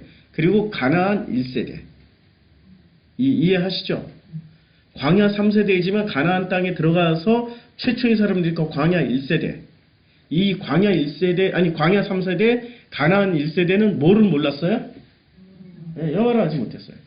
전쟁만 실컷 했지 뭐를 못 가르쳐 준 거예요? 여호수아가 전쟁은 이빠이 했는데 뭐를 전하지 못한 거예요? 전쟁은 이빠이 했어. 막 두드려 잡고 패고 죽이고 짓밟고 이런 건 열심히 했어. 여호수아가 이래서 뛰어난 지도자가 아니라고. 그러니까 여호수아 1장에 걱정이 되니까 강하고 담대해야 돼. 좌로나 우로나 치우치지 말아야 돼. 강하고 담대해야 돼. 좌로나 우로나 치우치지 말고 여호와가 명령한 대로 그 율법을 잘 따라야 돼. 이렇게 계속 확인시켜주는데 했냐 안 했냐 이거야. 못한 거라니까. 그 후에 일어난 다른 세대는 전쟁은 했지만 뭐를 못 전해줬어요? 여호와를 못 전해줬어. 여호수아가 자기 후세대한테 교회는 성장시켜줬는데, 교회는 대형 교회를 만들었는데 자기 아들에게 뭐를 못 물려준 거예요? 우리 회장님들 스토리 똑같잖아. 예, 순복음 회장님, 명성 회장님, 물론 명성 회장님 아들 하나님은 예, 하나님이잖아요, 이름이. 하나님은 목사수를 받으셨지만 그의 비하인드 스토리는 잘 알고 있는 제가 있으니까. 뭐를 못 물려줬어요? 신앙을 못 물려준 거예요. 당대 때는 대형 교회를 만들었지만 신앙을 못 물려준 거예요. 자, 여호와를 알지 못하며 여호와께서 이스라엘을 위하여 행하신 일도 알지 못하였더라. 이렇게 돼버린 거예요. 그래서 이스라엘 자손이 여호와의 목전에 악을 행하여 바알들을 섬겨요. 이러면서 어떻게 돼요? 예굽 땅에서 그들을 인도하여 내신 그들의 조상들의 하나님 여호와를 어떻게 해요? 버리고 다른 신들 곧 그들 주위에 있는 백성들의 신들을 따라 그들에게 절하여 여호와를 진노하게 하였으되 곧 그들이 여호와를 버리고 바알과 아스다를 섬겼어요. 주로 어떤 부족들이 이렇게 했을까요? 끄트머리를 남겨놨잖아. 못 죽이고. 아까 1장이 나왔죠? 그냥 남기고. 그런데 유다 지파는 어떻게 했어요? 싹쓸이 해버렸어요. 안 섞였다라는 얘기예요. 지금 이 장면을 위해서 1장이 필요로 했던 거예요. 유다 속에 여부수는 남아있다. 예, 여부수는, 그래서 그 여부수를 사울이 딱 제거를 해버려요.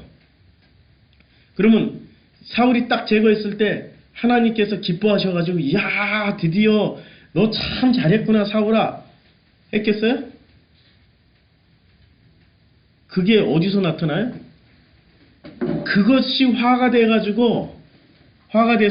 그 사무엘 상하? 아니, 11개 나오는데, 어떻게 됩니까? 비가 안 내려요, 비가. 고대에 비가 안 내리면 어떻게 돼요? 예. 왕을 갈아치우기도 해요, 왕을 갈아치우기도 한다니까요. 왕이 무능력해서 비가 안 내린다고, 신통한 능력이 없어서 비가 안 내린다고 왕도 갈아치워요. 그러니 다윗이 어떻게 합니까? 비가 안 내리는 이유를 누구한테 돌려요? 사울 왕이 여부수를 쳤기 때문에. 여부수는 그때 유다 지파의 동화가 돼가지고 유다 지파에서 인정을 해줬어요. 여부수, 니네 우리랑 같이 살래? 그럼 종해. 종하라고. 예, 종하겠습니다 하고 여부수는 항복해버렸어요. 종을 하겠습니다 하고. 그래서 유다 지파와 섞여서 살았는데 그걸 여부수를 잔인하게 죽였던 사람이 사울 왕이에요. 그래서 어떻게 됩니까? 사울 왕의 아들들을 제물로 바쳐버려요. 그때 등장한 여자가 누구죠?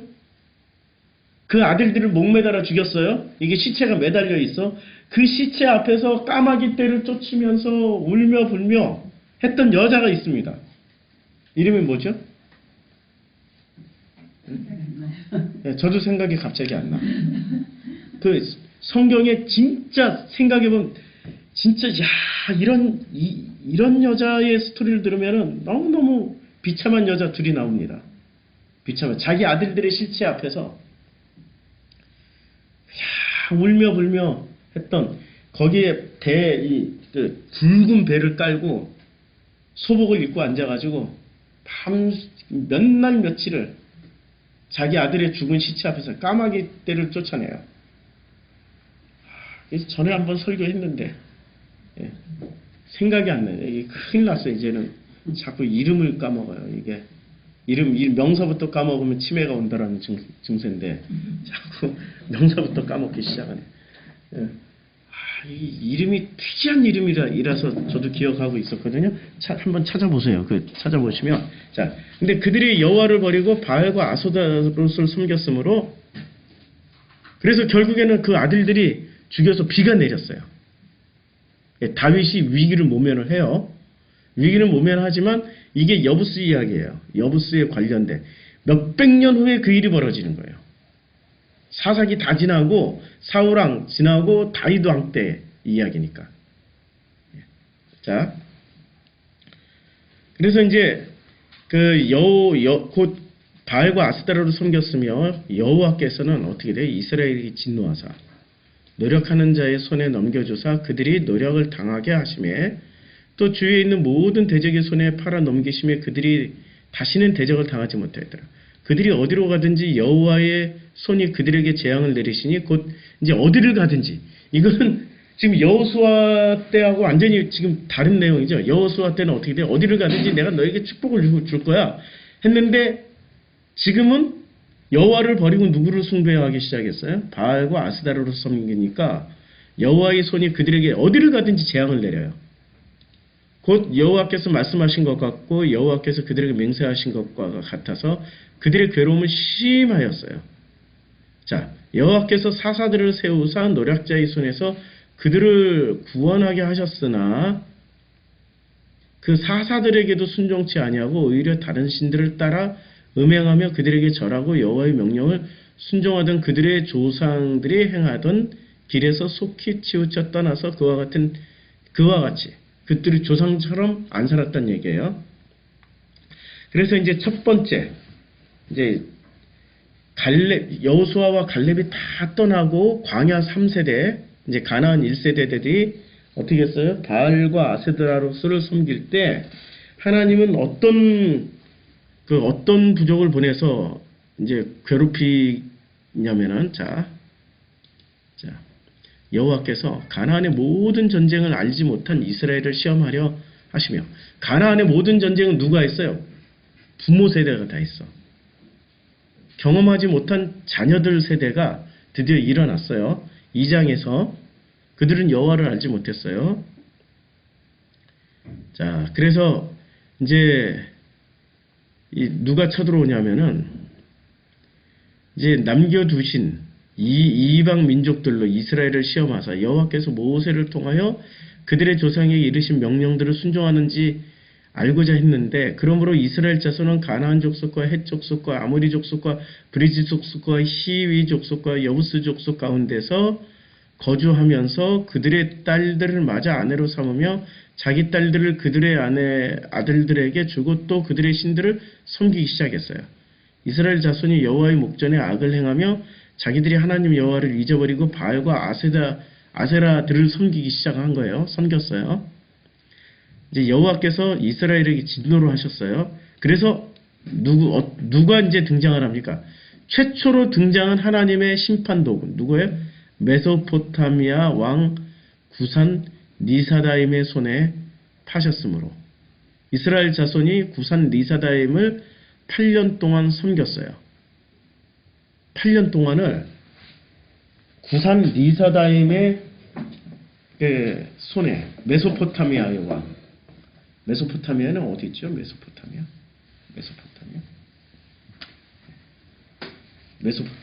자우리가 있어요. 우리 지도 공부 그렇게 많이 했는데 메소포타미아 있어요. 그래서 구원투수로 초대 사사가 등장합니다. 최초의 제1대 첫 번째 사사가 등장해요. 첫 번째 사사가 우리는 여호수아의 후손에서 나오거나 모세나 아론의 후손에서 나오기를 기대하고 있죠. 그런데 전혀 그렇지 않아요. 어디서 등장하냐면 이스라엘 자손이 여호와께 부르짖으며 여호와께서 이스라엘 자손을 위하여 한 구원자를 세워요. 구원자. 최초의 이 가나안 땅에 들어와서 최초의 구원자가 등장하는데 그의 이름이 누구예요? 그는 곧 갈렙의 아우 그나스의 아들 온니엘이 등장합니다. 그러니까 예수가 누구의 족보에서 태어나야 돼요? 예? 유다의 족보에서 태어나야 되는 거죠. 그래서 나는 유다 지파야 라고 얘기를 하는 거죠. 유다 지파. 예? 지금 최초의 구원투수야 가나안 땅에. 최초의 지금 메소포타미아 왕에게 8년 동안 온갖 그냥 엄청난 일을 당했는데 그들을 거기서 건져내서 가나안 땅 전체 지금 유다 지파를 포함한 모든 이 홍해를 건너온 이 히브리들이 정착한 그 가나안 땅 전체를 평안하게 하나님의 이름으로 다스렸던 사람이 최초에 다스렸던 사람이 누구였어요?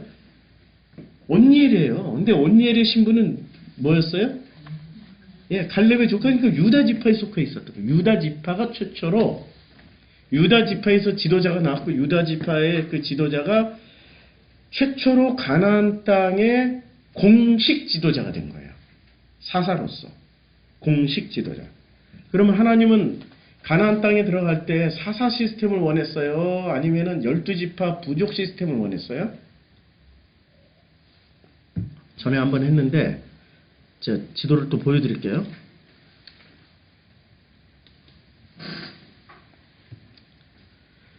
가나안의 12지파, 이거 해야 되는구나.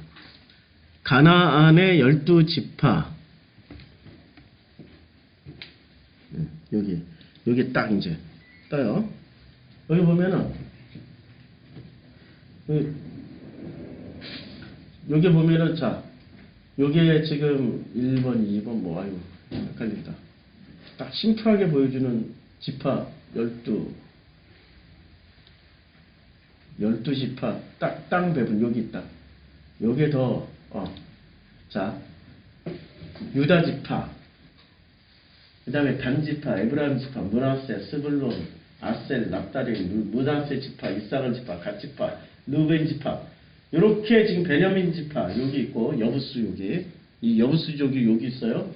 그 유명한 여부수족이. 여기는 그냥 한국, 예? 기브온. 맞아, 기브온. 헷갈렸다. 기브온의 딸, 미스바. 예. 서울의 첫. 예, 미스바. 미스바의, 미스바. 미스바. 기브온이네. 헷갈렸어요, 제가. 이제 나이 먹으니까 자꾸 이렇게 명사를 잃어버려요. 자, 이렇게 정정을 해주세요. 그래야지. 이게 방송에 나가면 사람들이 실제로 그렇게 믿는다고요. 기브온이 일단 이게 여부스가 아니고 여부스의 타작마당 맞나? 예. 일단 자 뒤죽박죽 섞여 있어요. 명사가 막. 자 이렇게 보면은 여기에 각 지파들이 나눠졌고 요 지파에 하나님이 원하는 시스템은 뭐였어요? 요게 레위들이 들어가는 거였어요. 각 레위들이 들어가서 지파별로 하나의 국가를 세우는 게 아니라 어떻게 하라고요? 레위들을 통하여서 각 지파들이 강건해지고 신앙을 가지고 여호와의 공동체, 그러니까 히브리 공동체를 만들어서 그들을 통하여서 여호와의 이름이 주변에 전달되기를 원했던 거예요. 하나님이 원했던 가장 이상적인 공동체는 중앙 집권이 아니고 지방 분권 형태의 정치 시스템이었고 신정일치가 아니라 황제나 왕을 세우면 항상 자신은 누구랑 동일시해요? 예, 신의 이름하고 동일시하니까 황제를 세우지 말고 왕을 세우지 말고 각 지파별로 레위가 들어가는 거예요. 목사들이 들어가요. 목사들이 들어가서 성경을 가르치고 여호와를 가르쳐서 그들이 신앙 공동체가 되기를 원했던 거예요. 신앙 공동체. 그래서 광야에서 계속 성막을 중심으로 해서 무슨 훈련을 했어요? 지파별로 동서남북을 정해놓고 각자 자기 지파별로 훈련하고 자 이제 좀 살만하면 전부 일어나 불기둥이 또 이렇게 저쪽으로 옮겨 구름기둥이 저쪽으로 가면 그러면 전부 자 이제 행군하면은 전부 다 이게 몇백만 명이 이제 쫙 일어서가지고 쫙 가는 40년 동안 군사훈련을 받았단 말이에요.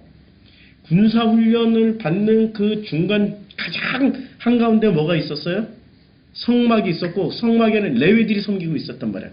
이 레위들을 중심으로 해서 12지파가 광야에서는 딱 세팅이 됐는데 그 시스템을 그대로 어디로 가요? 여기 레위들이 다 들어가 있어야 된단 말이에요. 각 지파별로. 그래서 레위들이 성경을 잘 전하면은 이들은 강건하고 튼튼해서 뭐 블레셋이 쳐들어오든 누가 쳐들어오든 까딱없이 잘 살 수 있는 시스템을 하나님이 그렇게 만들어 놨는데 제일 먼저 누구부터 타락해버린 거예요? 레위가 제대로 전하지 못했으니 여호와를 알지 못했더라. 이러고 나온 거예요. 제일 먼저 그러니까 누구부터 타락해버린 거예요? 레위부터 타락해버린 거예요. 레위 지파부터. 그러니 그들이 여호와를 알지 못한 거죠. 땅은 차지했지만 여호와를 알지 못했어요. 레위가 제일 먼저 타락하는 거예요. 언제나 종교의 타락은 레위부터 시작합니다. 우리 기독교의 타락은 누구부터 타락을 해요? 예, 레위. 예, 레위 누구부터 타락을 해요? 회장님부터 타락해요. 회장님부터.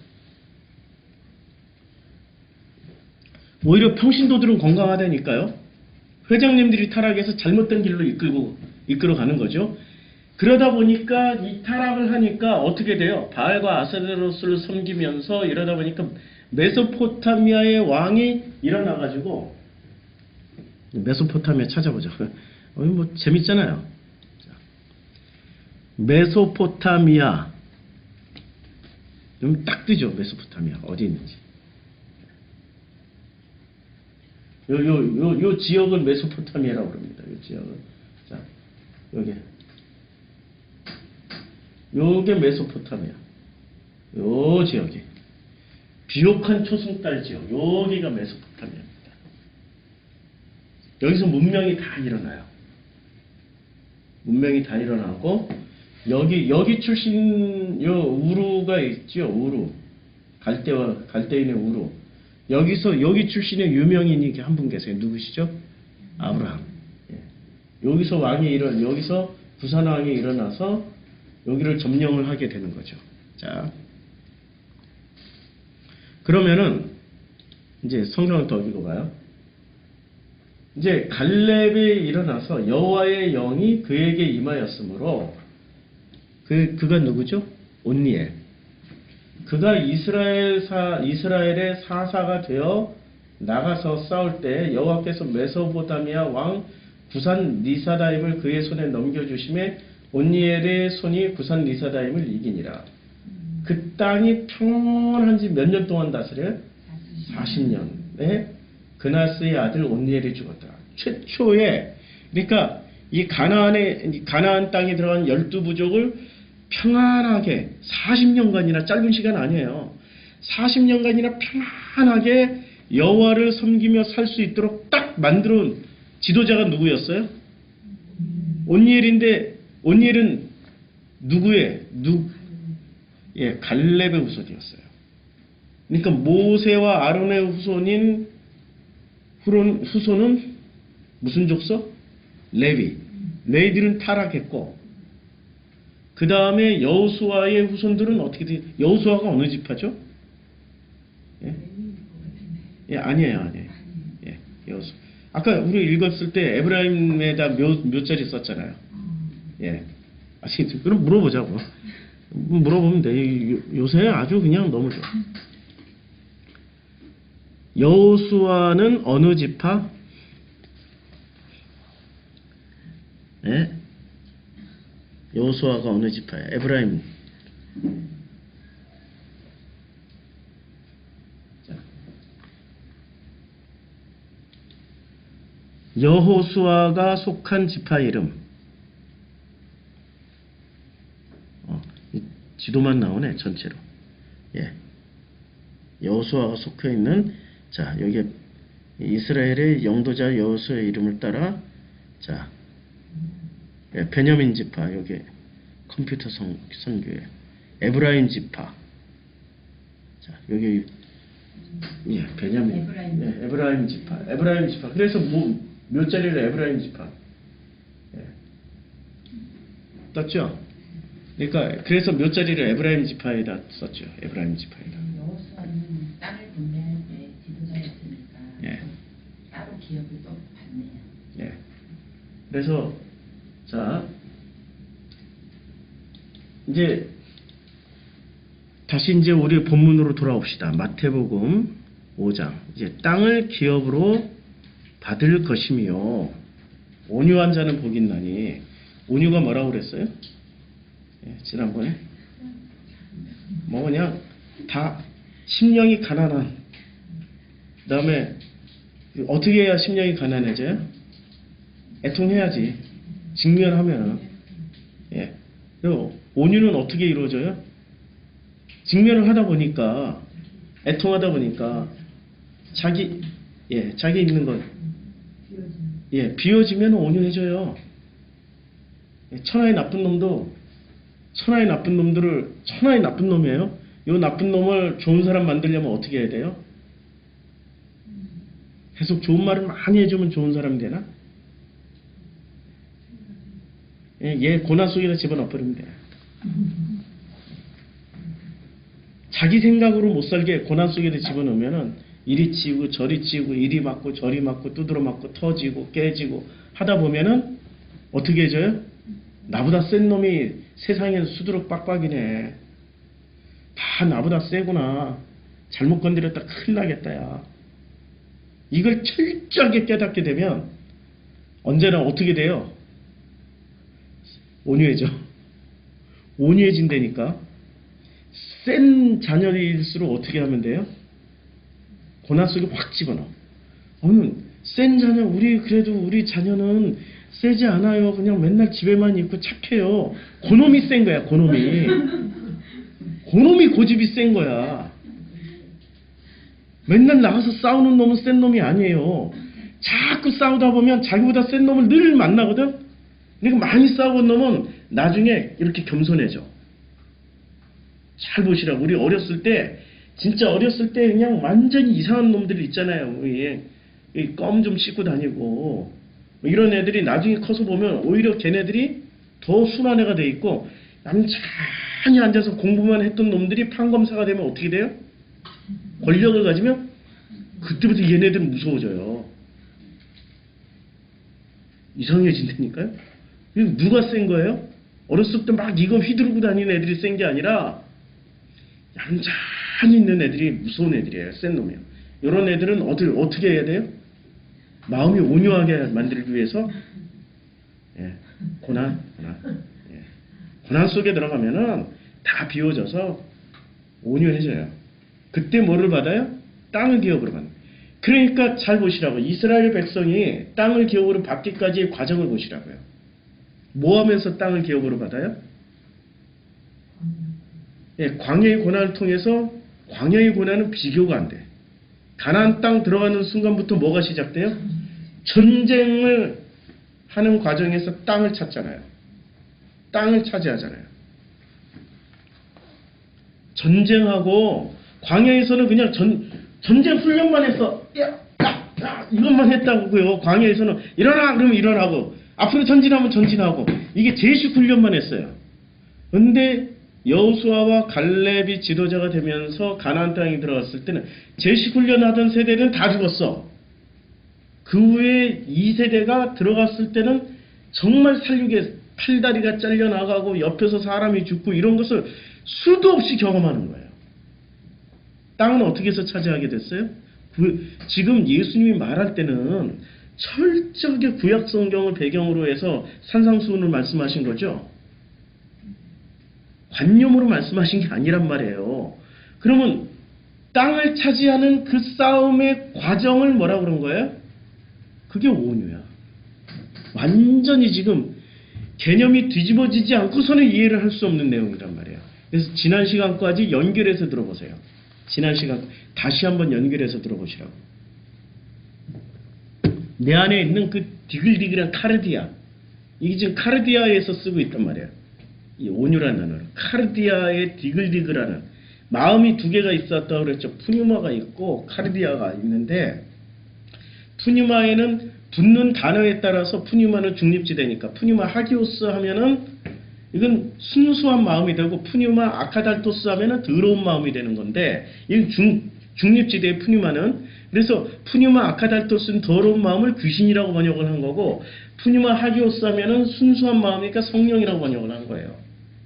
근데 카르디아는 중립지대가 아니야. 이미 뭔가가 바글바글 디글디글한 거예요.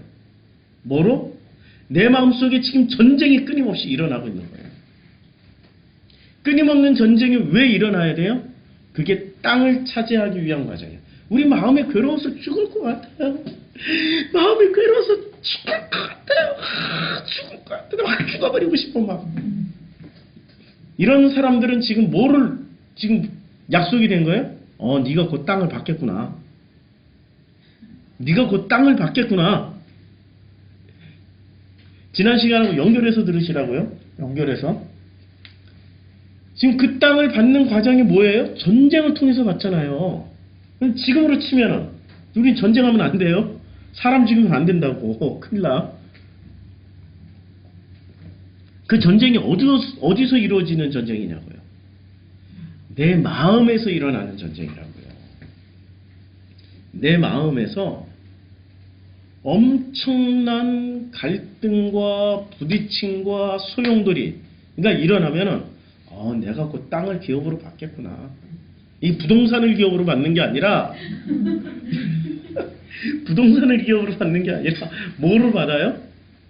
하나님이 약속한 그 땅, 조상에게로 돌아갈 그 땅, 조상들이 차지했던 그 땅, 그 땅의 의미를 찾아보세요. 각자 다 다를 테니까. 땅을 기업으로 받게 될 거예요. 그 땅. 그러니까 그 땅을 받은 사람은 6절에 비로소 의에 줄이고 목마른 자가 돼요. 비로소 의에 줄이고 목마른 자가 돼서 그들이 뭐로 배불러요? 의에 줄이고 목마른 사람은 밥 많이 먹어서 배부른가요? 하나님 말씀으로 배부른가요? 하나님이 주시는 그 양식, 그 말씀으로 배가 부르기 시작하게 된다고요. 그러니까 말씀이 언제 들어와요?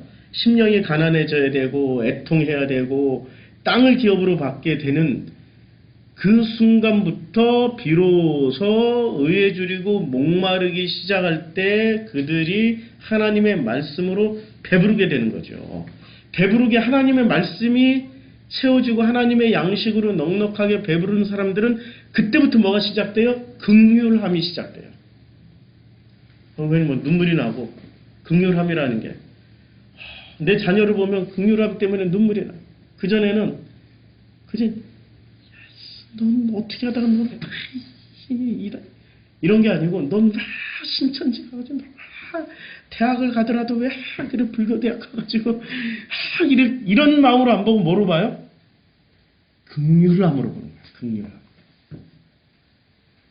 내 남편도 긍휼함으로 보고 내 아내도 긍휼함으로 보고 긍휼함이 시작되는 거야. 하나님 말씀이 들어온 증거가 하나님 말씀으로 배부른 증거가 뭐로 나타나면 긍휼하면은 아파요 안 아파요? 긍휼하면 진짜 아프다니까. 아니 이게 지금 여기서 안 아픈 장면이 하나도 없어. 심령이 가난해지는 것도 아파요. 애통도 직면해야 되니까 아파요.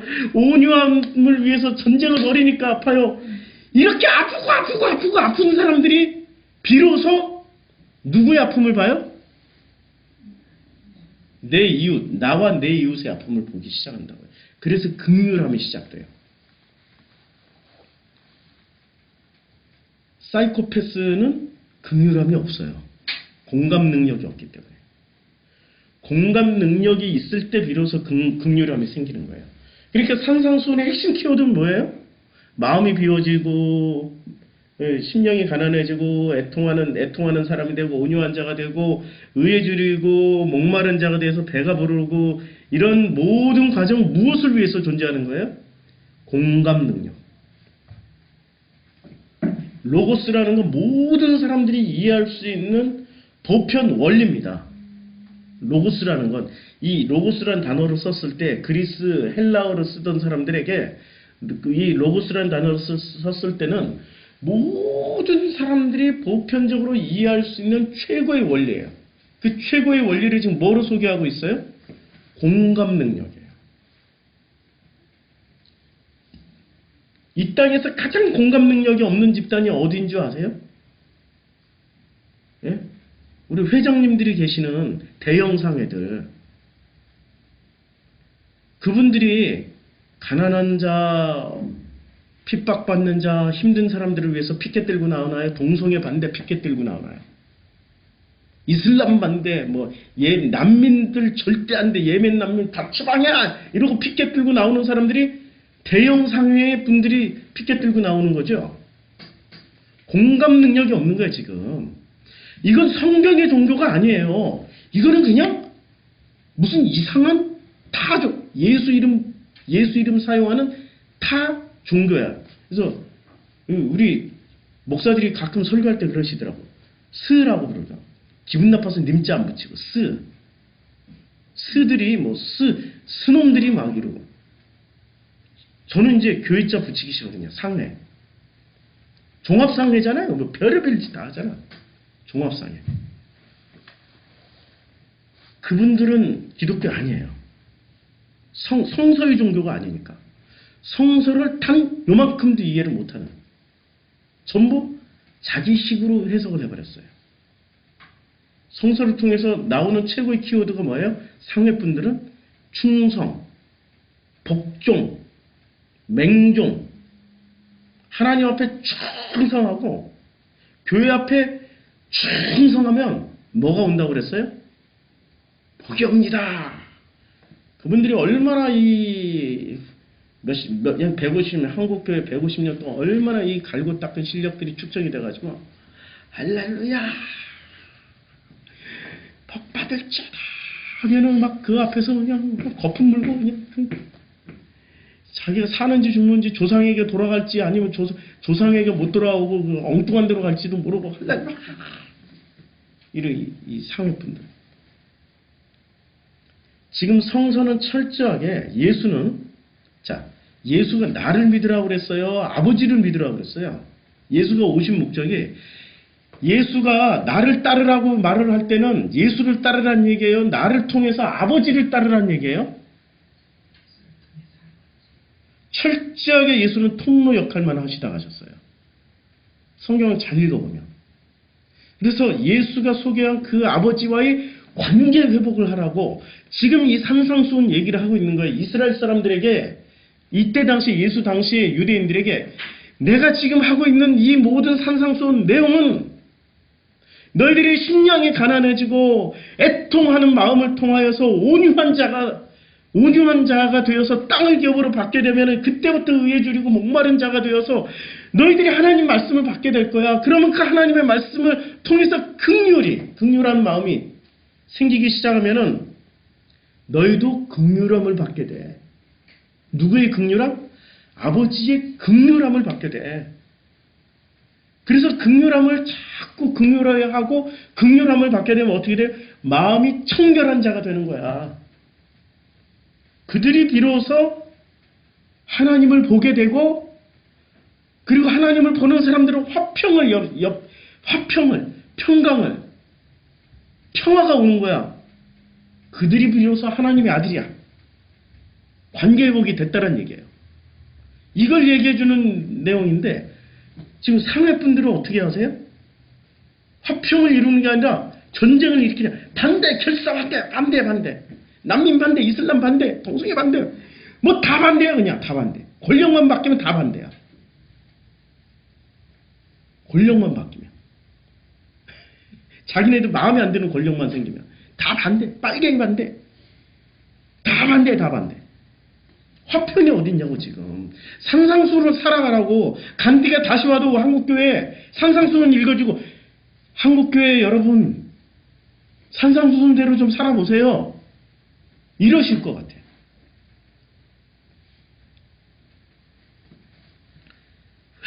회복을 한다라는 건 초대교회로 돌아가자는 얘기는 초대교회의 부흥과 무슨 뭐 초대교회의 하루에 3,000명, 5,000명씩 회개하고 돌아오는 이런 데로 돌아가자는 얘기가 아니에요. 초대교회로 돌아가자는 얘기는 예수의 본래의 그 말씀으로 돌아가자는 얘기죠.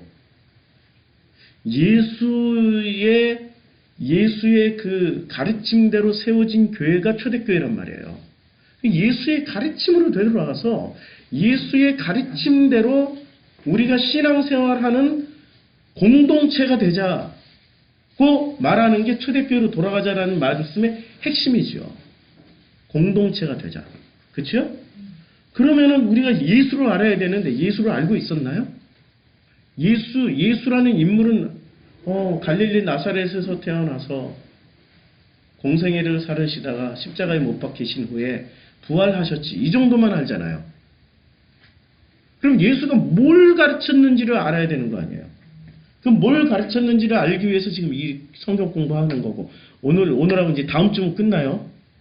다음 주면 11월 12일 날 저희가 미국을 가니까 끝나고 이제 겨울철이 올겨울에 엄청 추울 거라고 예상을 해서 12월 달에 돌아오니까 12월 달 한 달 쉬고 1월 한 달 쉬고 2월 달까지 추우니까 2월 달 쉬고 3월 꽃피는 3월 춘 3월부터 이제 다시 시작할 거예요. 목요 성경 공부. 아쉬우면 주일날 나오세요. 이제 주중에 성경 공부는 수요 성경 공부는 계속 할 거예요. 추워도 계속 할 건데 이 목요 성경 공부는 이제 당분간 쉴 거예요. 근데 이만큼만은 산상순 이만큼만 하더라도 어떻게 눈이 좀 떠지죠. 눈이 떠서 보여지는 거죠. 예수가 오셔서 하셨던 말씀 중에 핵심 키워드는 뭔지 아세요? 핵심 키워드. 예. 핵심 키워드는 이거예요. 그냥 너희가 장터에 앉아서 슬피 울어도 이거 어디서 나오지 그 말씀이? 예?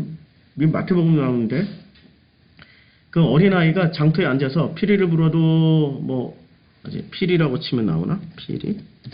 피리를 불어도 누가복음 7장 예. 여기 있네. 마태복음 11장 17절 여기 있네요. 이르되 우리가 너희를 향하여 피리를 불어도 너희가 춤추지 않고 우리가 슬피 울어도 너희가 가슴을 치지. 그러니까 이게 지금 무슨 장면이에요? 공감 능력이 없는 세대예요 지금. 공감을 좀 하라는 얘기예요. 피리를 불면 즐겁잖아요. 흥이 나면은 그냥 흥 나면 춤추고, 그 다음에 슬피 울면은 슬피 우는 사람들의 그 긍휼함이 생겨서 또 가슴을 치면서 같이 슬퍼하는 거. 제가 여행을 다니면 이제 이게 길거리 공연 같은 걸 굉장히 많이 하거든요. 이 세계 곳곳에. 우리 한국은 길거리 공연이 별로 없어서 그런데 길거리 공연 하면은 이제 유럽에서 길거리 공연 많이 하거든요. 이 길거리 밴드가 나와서 공연하면은 제일 먼저 누가 나와서 춤출까요? 예? 어른들이 나와서 춤출까요? 애들이 나와서 춤출까요? 애기들이 나와서 막 이래 춤도 못 추는데 막 이렇게 뛰어 막 이렇게 뛰면서 춤을 춰. 그래서 예수가 뭐라고 그래요? 공감 능력 갑이 누구예요? 공감 능력 갑이 어른이에요, 애들이에요? 그러니까 너희가 어린아이와 같아야 천국에 들어갈 거야. 그 말의 핵심이 어린아이처럼 순수해야 되나 뭐 해야 되나 헷갈리지 마시고 딱 하나예요. 공감 능력 갑이 애들이에요. 즐거우면 태명 같은 거 없어. 막 춤추고 놀아. 어떤 애기는 진짜 뭐 5살이나 아니면 4살 기저귀 차는데 막 이러고 막 뛰어. 자기가 즐거우니까. 그러면 엄마 아빠가 울면 제일 먼저 옆에서 같이 울어주는 넘버원이 누구예요? 애들이 그냥 아무 까닭 없이 엄마가 우니까 엄마 울지 마 하고 같이 울잖아. 공감 능력에 지금 성경은 예수는 이르되 우리가 너희를 향하여 피리를 불어도 너희가 춤추지 않고 우리가 슬피 울어도 너희가 가슴을 치지 아니하였다는 것 같다. 누가복음서 이렇게 비유하건대 아이들이 장터에 앉아 서로 불러 이르되 우리가 너희를 향하여 피리를 불어도 너희가 춤추지 않고 우리가 곡하여도 너희가 울지 아니하였다. 이 세대 자체가 그렇다는 얘기예요. 예수 시대도 그랬고 지금도 이 공감 능력이 가장 떨어지는 집단이 상회분들이 가장 떨어져요. 대형 상회분들이. 우리가 지나왔던 신앙생활 했던 분들을 보시라고요. 일단 신천지 저것들 다 죽어야 돼. 이 같은 사람들끼리 그렇게 아니 그게 어떻게 그런 얘기를 할 수 있어? 저것들 다 짓밟아야 돼. 사람으로 안 본다니까요. 어디 이단? 내 아들이 내 딸이 너 사귀는 남자가 그래 인물도 좋고 사진이 인물도 좋고 지금은 뭐니 대기업에 다녀 잘했다 근데 종교는 뭐니 근데 애석하게도 신천지 다녀 그만 가 전부 뭐로 판단해요? 마음으로 판단하지 않고 뭐로 판단하냐면 편 가르기로 다 판단하는 거죠. 누구한테 배운 거예요? 회장님들한테 잘못 배운 거지. 성경은 절대 그렇게 얘기하지 않아요. 예수는 절대 그렇게 얘기하지 않아요. 예수는 어떻게 얘기를 해요? 네, 온유한 자는 복이 있나니 그들이 땅을 기업으로 받을 것이며 이렇게 얘기를 하는 거죠. 심령이 가난한 자는 복이 있나니 천국이 그들의 것이며 애통하는 자는 복이 있나니 그들이 위로를 받을 것이며 온유한 자는 복이 있나니 그들이 땅을 기업으로 받을 것이며 의에 줄이고 목마른 자는 복이 있나니 그들이 배 부를 것이며 라고 말씀하고 있어요. 긍휼히 여기는 자. 이때부터 이제 로고스가 시작되는 거죠. 하나님의 말씀으로 배가 부르니까 그때부터 공감이 시작되는 거예요. 긍휼이라는 건 공감 없으면 절대 안 되는 겁니다. 공감. 하나님의 로고스의 핵심은 공감 능력이에요. 공감. 저는 정말로 다행히 공감을 정말 잘하는 분하고 살고 있어서 요새 많이 배우고 있어요. 공감을 참 많이 해줘요. 그래서 저한테 이래요.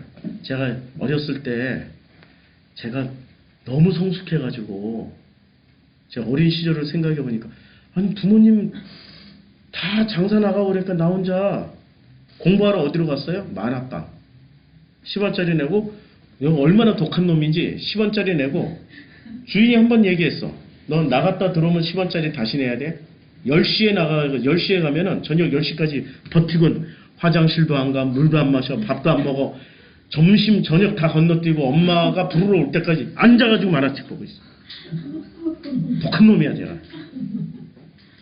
목적지향성, 뭔가를 하나 입력되면은 그걸 못 버려. 그래가지고 어린 시절 어리광도 못 부려봤고, 사춘기를 못 부려봤어. 지금 누구한테 해요? 네, 같이 사는 분한테 그걸 다 쏟아봐. 그러면 그분이 이렇게 얘기를 해. 아이고, 우리 애기 7살짜리 애기 떠났네. 이렇게 토닥토닥. 그게 공감 능력이에요. 아니, 나 참아, 아저씨 많은지 참아. 이러면은 같이 못 살죠. 공감을 하면서 받아주니까, 내가 치유를 받고 있는 거예요. 야, 7살 때 못했던 이 철부지를 다 꺼내놓고 이렇게 사는데, 참 고맙다, 감사하다. 그러면서 거기가 천국이 돼가는 거죠. 사는 곳이. 이제 조금 있으면 사춘기 나올 거예요. 사춘기 다 끝나면 이제 또 뭐가 나와야 되지?